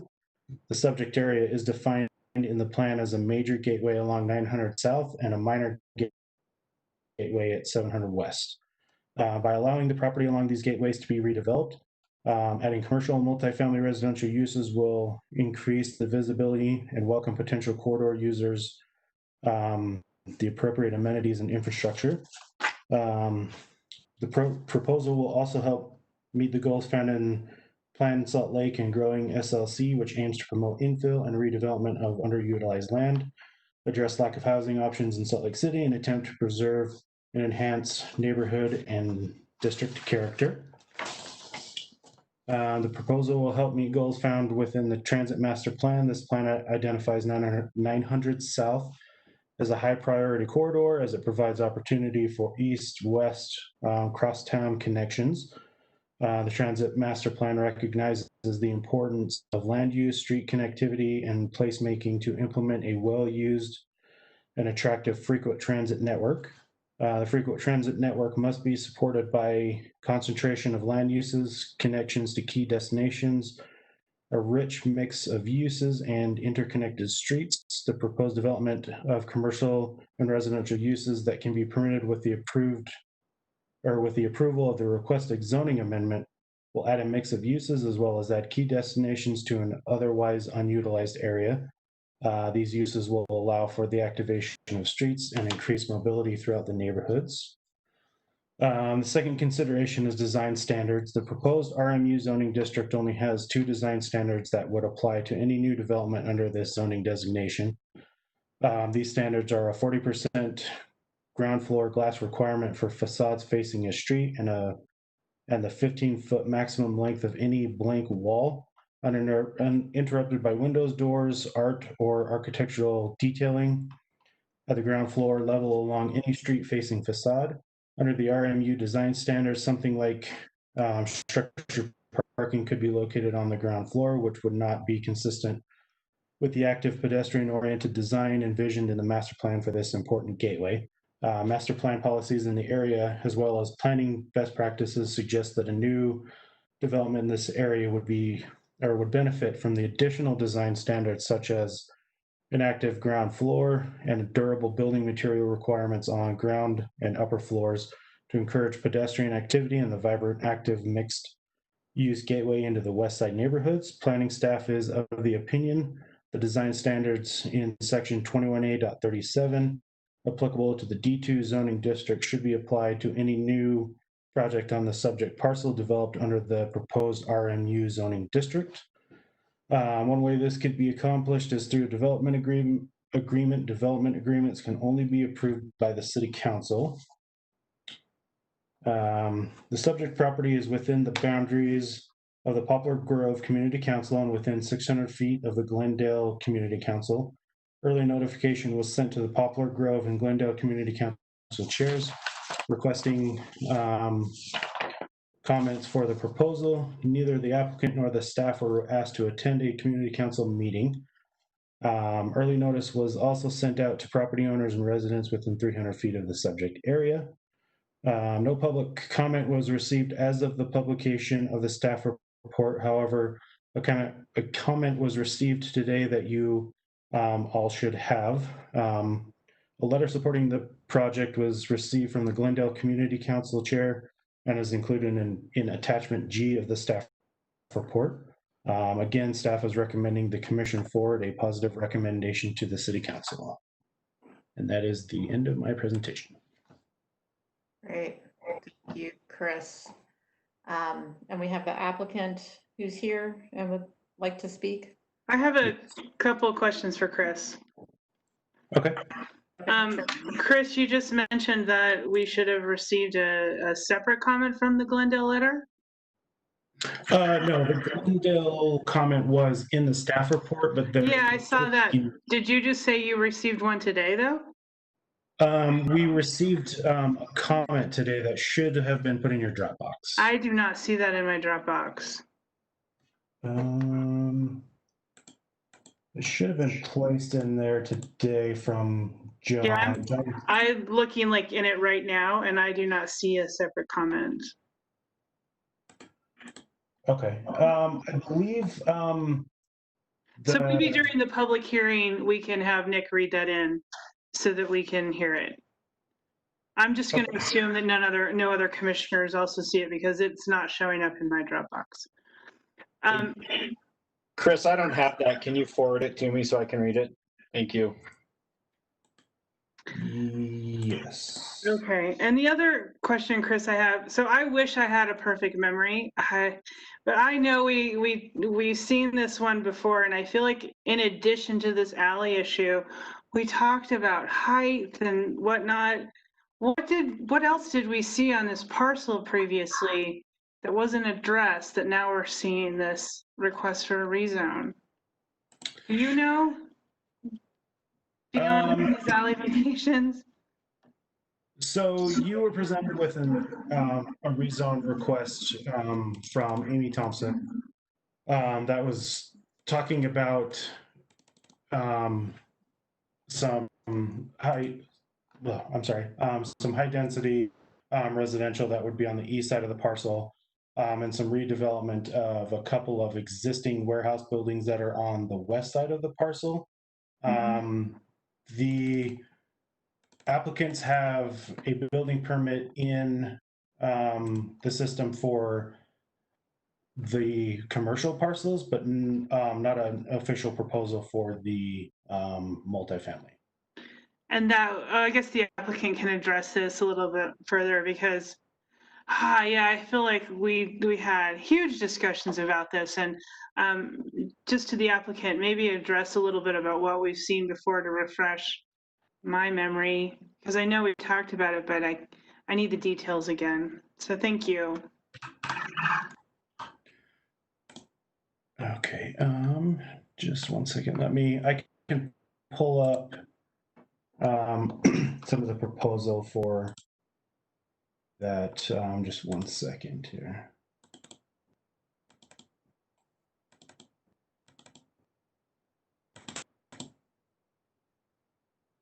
There is the sheet in the staff report that talks about the prior approvals that we, or issues on this particular site. Previously. Help me, what page is that on, Adrian? It's on PDF page 10. My staff report doesn't have page numbers. Well, I just go by just the PDF. So 10 of 3, 4, I don't even get that. 5, 6, 7, 8, 9. My page 10 is a map. So those were like the prior alley vacations that we looked at. It's on the map. Amy, it is the map. It is the map? It is the map. Right. Okay. And it's sideways. Got it. Got it? Thank you. Yeah, thanks. Like this, but it's hard to read this way, but it does identify the most recent ones, at least, that we looked at concerning those alley vacations. And now it looks like we're looking at a rezone for a parcel that was east of what we previously looked at. That wasn't included in the project.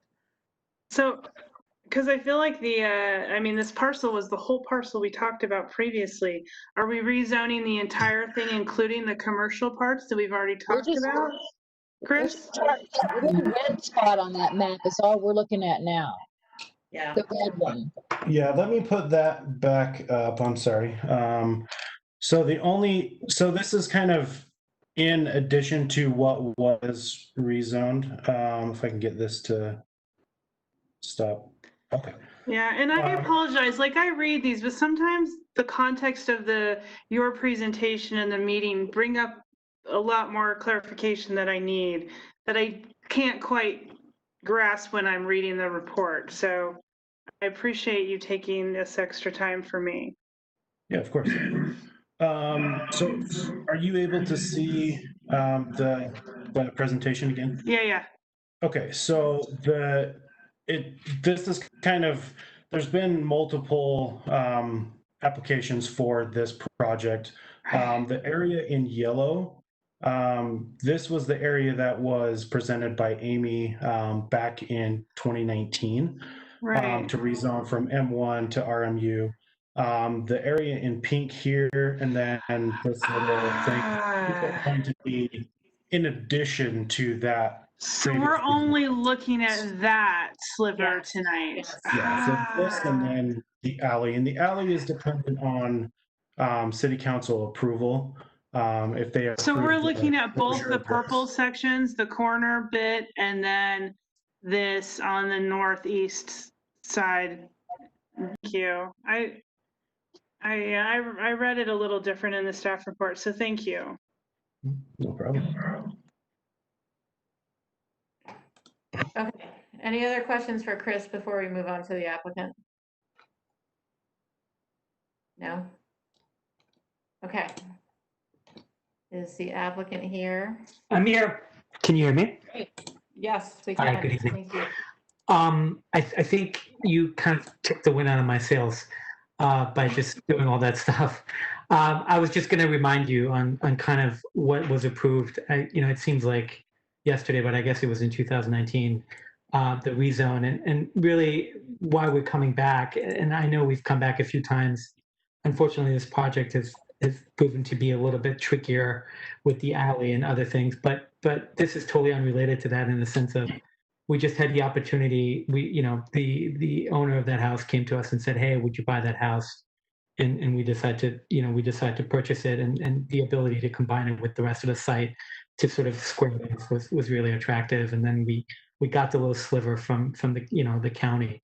So really, we're just in front of you guys tonight to just ask to sort of include that in the rezone from M1 to what you had agreed previously. I want to keep it short. I'm happy to answer any questions you have, but I think that's essentially what we're asking for tonight. Right. So am I correct? Any questions? Yeah, I have one question. Yeah. Am I correct that this particular, that what we have already looked at really is the redoing of the two buildings in the alley, and we don't have a plan for the rest of the site, correct? We don't have a plan approved for the rest of the site. That's correct. The applicant? Yes, for the applicant. No. Okay. All that is currently in the works is a phase one, which is the adaptive reuse of those two commercial buildings, right, which we've been working on for the last 6 months to get a building permit. I think Chris mentioned it. We're very close, but we're not quite there yet. All right. So when we add this particular parcel, that doesn't change your design because you don't actually have a design that's being it's being considered right now by the planning commission. Okay. Thank you. What's the status of your other approvals? Has the other rezone gone through and the alley vacations? So one alley has been approved already. It's the northern alley that was requested to be closed. The rezone and the other alley vacation requests are in the transmittal process to the city council. So they're pending. Okay. Any other questions for Chris or the applicant at this point in the commission? No? Okay. Thank you for talking with us. I will go ahead and open the public hearing. Again, community council members have 5 minutes to speak. Individuals have 2 minutes to speak. I'll ask Michaela, is there anyone here from the community council or Nick? Madam Chair, real quick, I did put that letter that was received today in the Dropbox, so it is there now. That person also indicated they would like to speak, and since I have the microphone, we do have a community council representative, Dennis Ferris, but I don't have the control to unmute them, so hopefully Michaela can do that. I can do that. Dennis. Lovely. You can speak, sir. Thank you. I'll keep it fairly short and sweet. Just wanted to reiterate our ongoing support for this project from the community. It's a fantastic thing that we would love to see happen quickly. This seems to be a mere technicality to tack on these little pieces and move the project forward. On a quick side note for the Planning Commission or for Nick, I had a lot of technical difficulties tonight and kept trying to log out and log back in, but it wouldn't allow me to without an ID code that I never received. So I ended up using 3 different email addresses tonight to stick around for you guys. So yikes. Thank you for your patience. Thank you for letting us know. Thanks, Dennis. We'll look into there and hopefully avoid having that happen to others. Sure thing. Okay. Do we have others queued up? Yep. Ronald Russell. Great. Thank you. Yes, can you hear me okay? Yes, thank you. All right. Yeah, I suspect, I can't see what letter you're looking at, but I suspect it's mine since I submitted it. I'm an attorney. I represent the Summum Church They own the parcel that's located on the northeast corner of this block that you're looking at. They have the Gold Temple that's there, which I believe is an important part of the city's cultural fabric. The temple is where they worship, and it's important and significant to their religion. The objection and concern that we wanted to raise is reiterated in my letter. I won't repeat everything that's there, but Suman's concerned and objects to the zoning that would permit 75-foot buildings to essentially surround its temple and grounds. The property is located in an elevation much lower than where I-15 is located, which is right adjacent to it. So it's below the freeway noise right now.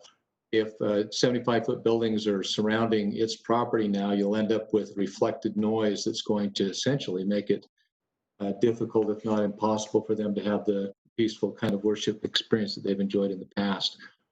We've pointed out in the letter that I did send that under the Federal Religious Land Use and Institutional Persons Act, that the government cannot impose or implement a land use regulation in a manner that imposes a substantial burden on the religious exercise of a person, including a religious assembly or institution, unless the government demonstrates that imposition of the burden on that person, assembly, or institution is in furtherance of a compelling governmental interest and is at the least restrictive means. So we submit that a lower zoning, RMU 35, would be less intrusive. So I've submitted that comment. That's the comment from the Summum Church that we wanted to submit to make sure that's part of the record. In addition, I believe that Ron Temu is probably one of the participants and would probably like to speak as well, specifically for what the impacts would be on the church. Those are my comments. Thank you. Thank you. Mr. Summum Temu is with us, sir? Yes, I am. Thank you. Please go ahead. Thank you for finally involving us in this situation you've got going on. We personally, as a church, we've been here for over 40 years. We've been visited by news organizations and people from around the world. We've been presented in different movies, different types of shows from National Geographic, Discovery Channel, and everything else. People come to see and spend time here to enjoy the meditation here. And the major thing we have here is that this tenement building that the New York people plan on putting here in Salt Lake on this adjacent ground is literally going to block the sunlight from us. And for us, the sun is a very important aspect of our religion. No, we do not worship the sun, but the energy from the sun is a very important part of our mausoleum, which we have here on our property as well as our temple. And we feel that this is a direct and intentional move on the side of the city council, not the city council, but the planning commission, Poplar Grove, and Glendale. I mean, they didn't even invite us to participate. And I listened to the last meeting where you allowed me to send in an email, thank you, which was pretty well dismissed, that you guys didn't even include us. You didn't even involve us. New York just decided to come in here. I appreciate the fact that they live on nice estates throughout in New York, and they live up in Park City, and they are not here on the west side. And by putting over 200 people, families, and in the low income, we know that there's, in the next 10 years, you're going to have lots of families in there, and you're going to have the same thing that Baltimore has, the same thing that New York has. They're very good at making a lot of money and then moving on down the road, except for, of course, collecting rents. It's all about the money. I don't know where you people stand, but this is our religious property. We've been here for over 40 years. We meditate here, And they plan on building a building that is literally going to block the sunlight all winter long from our property, literally. And they are going to try to, we consider this a direct attack on our religious rights. And we plan on staying on top of this. I appreciate the fact that New York's going to make some money. A lot of contractors here in town are going to make some nice money. But in 20 years, Poplar Grove and Glenville are going to have, as they've already explained, they plan on going west with this. So as soon as you go out of the freeway, they want to have a building that's higher than the freeway, reflecting the noise down on us. Nobody got us involved. They put a little thing on our thing here. We showed up at their meeting and we waited around 15, 20 minutes. Nobody showed. And then all of a sudden we get all of this. So we know that they don't even want to deal with this. You just want to run us out of town. I appreciate the fact that we're not part of the majority religion in this town, but we expect some sort of responsibility to our religious worship, which we feel has been completely undermined, completely overran by this monstrosity you plan on sticking in the town. We've listened to some of the other comments about the buildings. Thank you. Yeah, I know you want to give everybody else plenty of time to talk, but you want to cut off. No, we give everyone the same amount of time and we appreciate your comments and your feedback. Thank you. Thank you for that. Michaela, is there anyone else who's indicated an interest in speaking? I am looking. I do not see any other hands up. Okay. We're good. Any other emails that we've received or other comments, written comments? Nothing else has come in. Okay. Thank you. All right, thank you. I'll go ahead and close the public hearing and. Is it possible? Is it possible for me to say something? Bring it back to you to, yes, yeah, we'll bring it back to you to respond Okay. to the comments raised during the public hearing. But I just want to clarify for members of the public, this is a rezoning request. These matters come before the Planning Commission for a recommendation to the City Council. This is a legislative decision. We make a recommendation. We are not the final decision-making authority on what's before us tonight. You'll have another opportunity to bring these issues to the City Council when they schedule this for a hearing. So this is not the only time or opportunity to participate, and we are not the final decision makers here. Okay, I'll bring it back to the applicant and give them a moment to respond.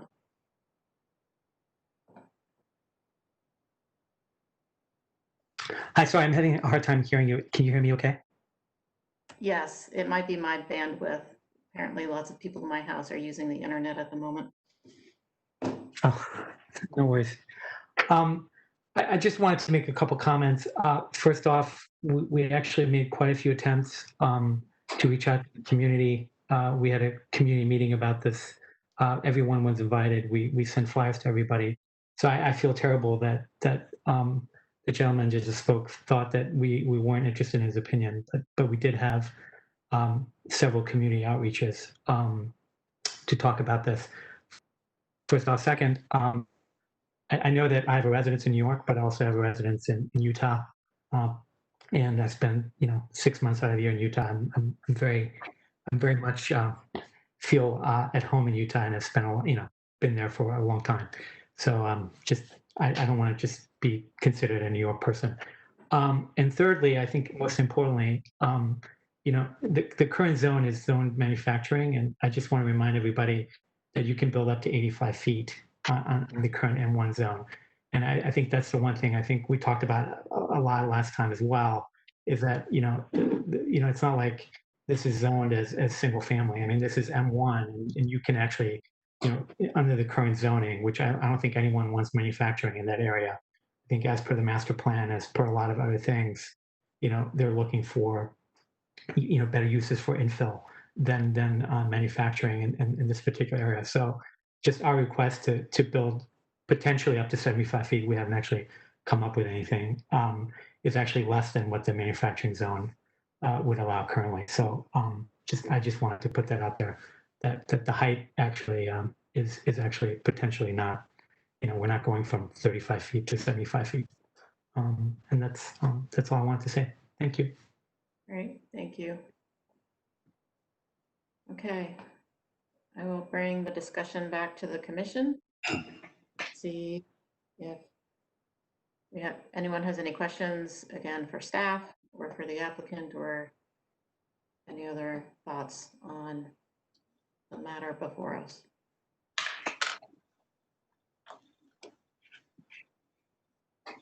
Madam Chairman, I am ready to make a motion if the planning commission is also ready. Based on the information listed in the staff report, the information presented, and the input received during the public hearing, I move that the commission recommend that the city council approve the proposed zoning map amendment as presented in petition PLN PCM 2020-00442. Okay, we've got a I'll motion. second. And that was a second by Maureen. Is that Yep. right?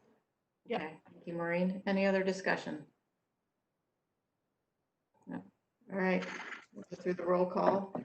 Maureen, Yes. Amy, Yes. John, Yes. Matt,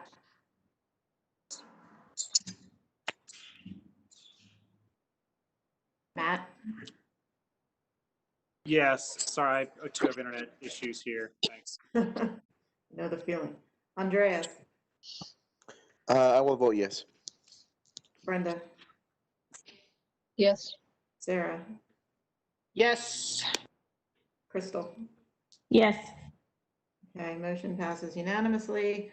This matter will now go to the city council with our recommendation, and they will be the final decision makers on this item. Okay. Agenda item number 5, the administrative decision appeals text amendment. Everybody has been anxiously awaiting this one all night. This is case number PLN PCM 2020-00352. And Daniel. Thank you. Can you hear me okay? Yes. Okay, great.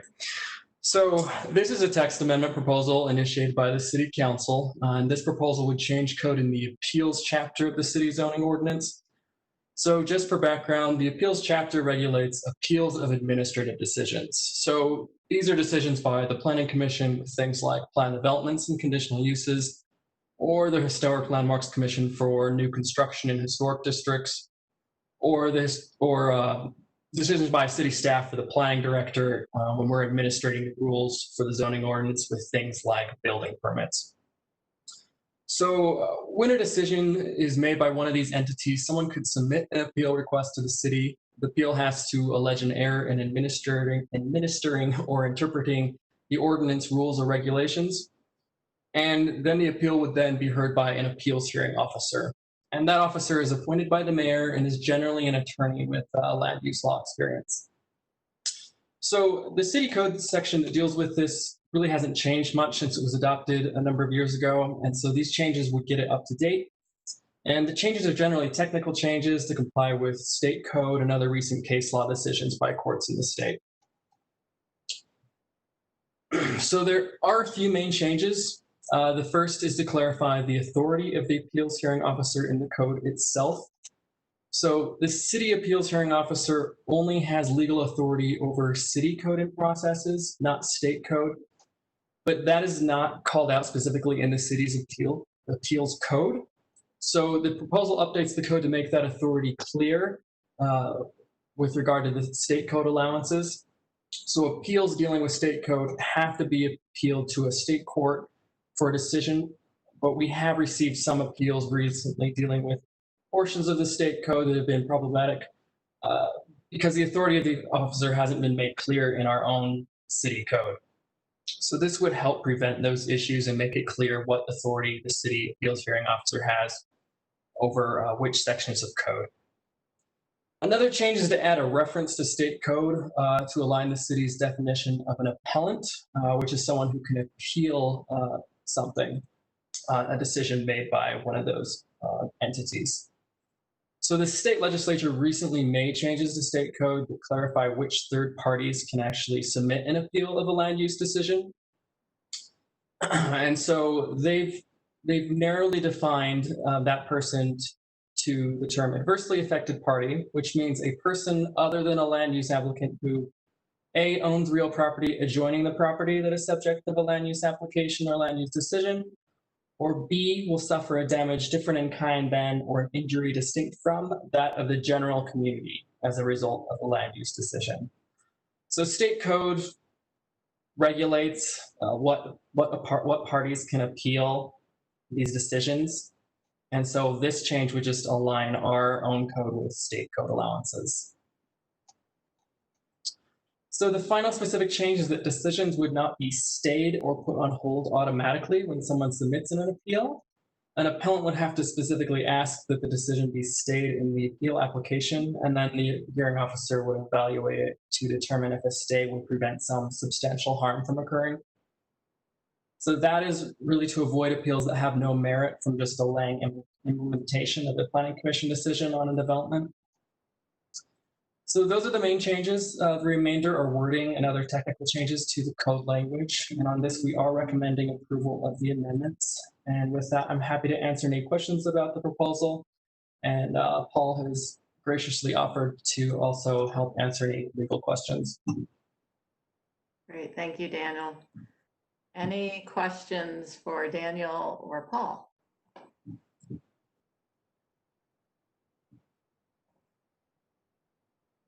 Well, I have a question. So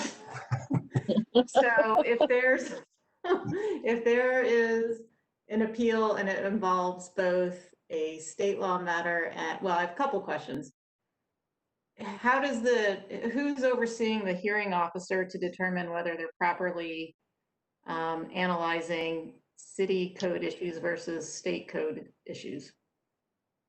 So that's the concern that we've had, is that interpretation of state code is squarely within the jurisdiction of the courts. And there may have been a recent matter where one of the hearing officers might have disagreed with us, and there have been other issues where this question has come up, and we don't think it's appropriate for hearing officers to interpret state law. That being said, their role is clearly, when appropriate, to apply state law. Hopefully there aren't any gray areas, but we want to make clear that, I know, we want to make clear that it's not the hearing officer's role to interpret state law. But is that, so I guess, who vets that when you have an appeal and it goes through the city and then it goes to a hearing officer? Is there some process to say this is appropriate for the hearing officer versus this needs to wait and go to state court? No, I think that my office would point that out and say, yeah, that's not appropriate for the hearing officer to decide, because it's an interpretation of state law. And if the matter proceeds beyond the hearing officer, then it'll be up to the courts to decide if that was correctly decided. And if you have an appeal that involves both, then is it, you go through the city process first, the hearing officer here deals with the city issue, and then you take your state court issue to, state code issue to state court? Yeah, and I don't know that that would happen a lot, but yes. That's how, okay. Thanks, Paul. And there's always an opportunity for the ombudsman's office to weigh in on these things as well, because they have the authority to issue advisory opinions on matters involving state law. Right. So, Paul, I have a non-lawyer question. Can you help me clarify the difference between applying state law and interpreting it? Yeah, you generally apply the plain language of the law. So if, for example, subdivision provisions in state law say that there's some provision with respect to when you do or don't need to file a plat, it should be fairly obvious. And applying the law is just taking the law as it on its face and applying it to that particular case. Interpreting the state law is when there's something that may not be straightforward, and the hearing officer in those cases should not be putting themselves in the role of the judges who have been appointed under state code to take care of those interpretations. So how does a hearing officer then take a fairly vague state statute and apply it without some sort of interpretation when it's not as straightforward as a plat designation, et cetera? In those cases, you would ask the hearing officer to pass on applying those provisions of law if it's really that unclear. I can't imagine this is going to come up a lot. It has come up in the context of billboards. Okay. So you feel like this text amendment proposal addresses that fairly infrequent issue, though, successfully? Or do you feel like you already do that successfully? Like you already direct the hearing officer when they're interpreting and they shouldn't be? I would say we haven't been entirely successful in that endeavor. There have been some issues beyond interpretation of state code where we have given our opinion to the hearing officers as to where those guardrails are in their authority, and they've disagreed with us. And one of those areas is determining whether zoning estoppel applies in a situation. And that's probably more than you want to know about. As estoppel is when a party relies to their detriment on something that the city says or does, and the courts generally would determine whether we should be prevented from enforcing an ordinance that somebody relied to their detriment on a representation of a city employee. And it's happened 2 or 3 times where we've told hearing officers, we don't think that you have that authority to determine that. Okay. And twice they've disagreed with us.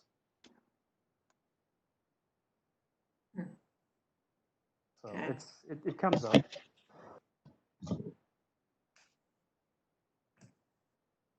Thanks, Paul. Any other questions for Paul or Daniel at this point?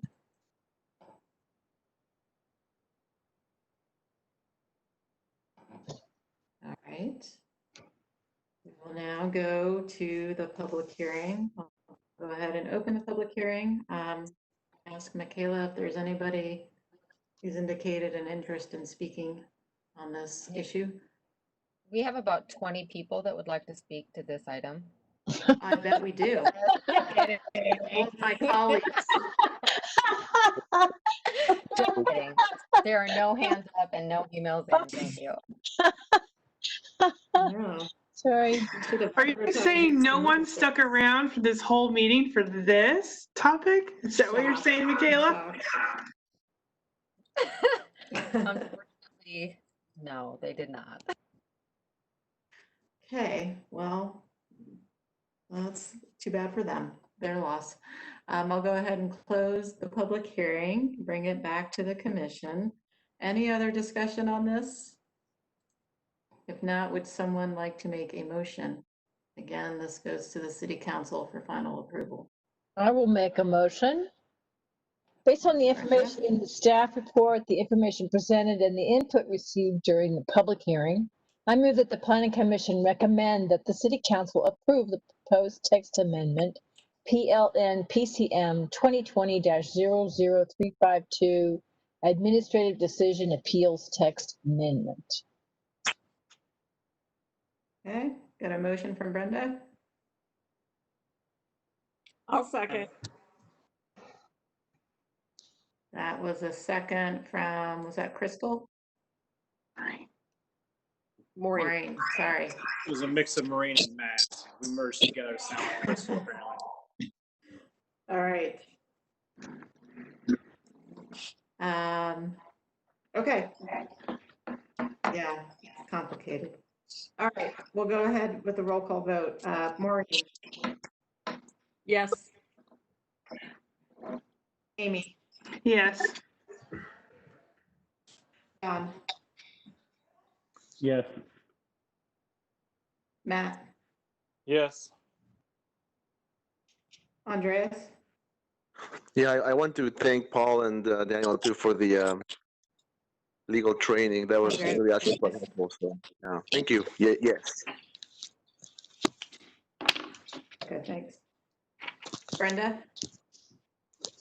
Yes, I actually knew what an estoppel was before this. So it's amazing.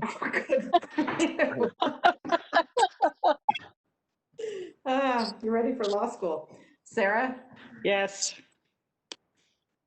Crystal? Yes. Okay, motion passes unanimously. Off to city council you go. Okay, that is the end of the agenda. Michaela or Nick, anything else we need to cover tonight? No, thank you. This was wonderful. Nothing else to cover. Okay, all right. Great. With that, we will adjourn and thank you all for your time. Appreciate it. Good night, everybody. Thanks. Thank you. Good night. Thanks, everyone. Thanks.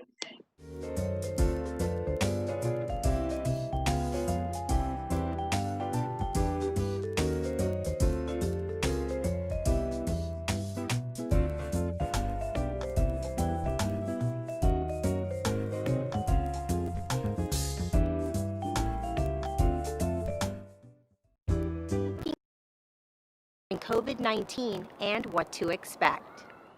My name is Jorge Chamorro. I am the director of the compliance division, part of public services in the city. Part of compliance naturally is parking enforcement across the city, and we've got some changes coming up right now. Could you talk to us about those and why they were made in the first place and why we're switching them back? Sure. So back at the beginning of the emergency declaration, when the city was facing a rapid escalation of COVID cases, we realized that one of the recommendations was to remain at home. So that will be the safest place to be during those uncertain times.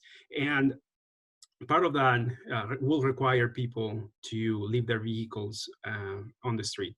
So normally you will have people commuting every day in the morning and you wouldn't see their cars. They are not in need of long-term parking on the street. But in order to accommodate this demand, the city decided to suspend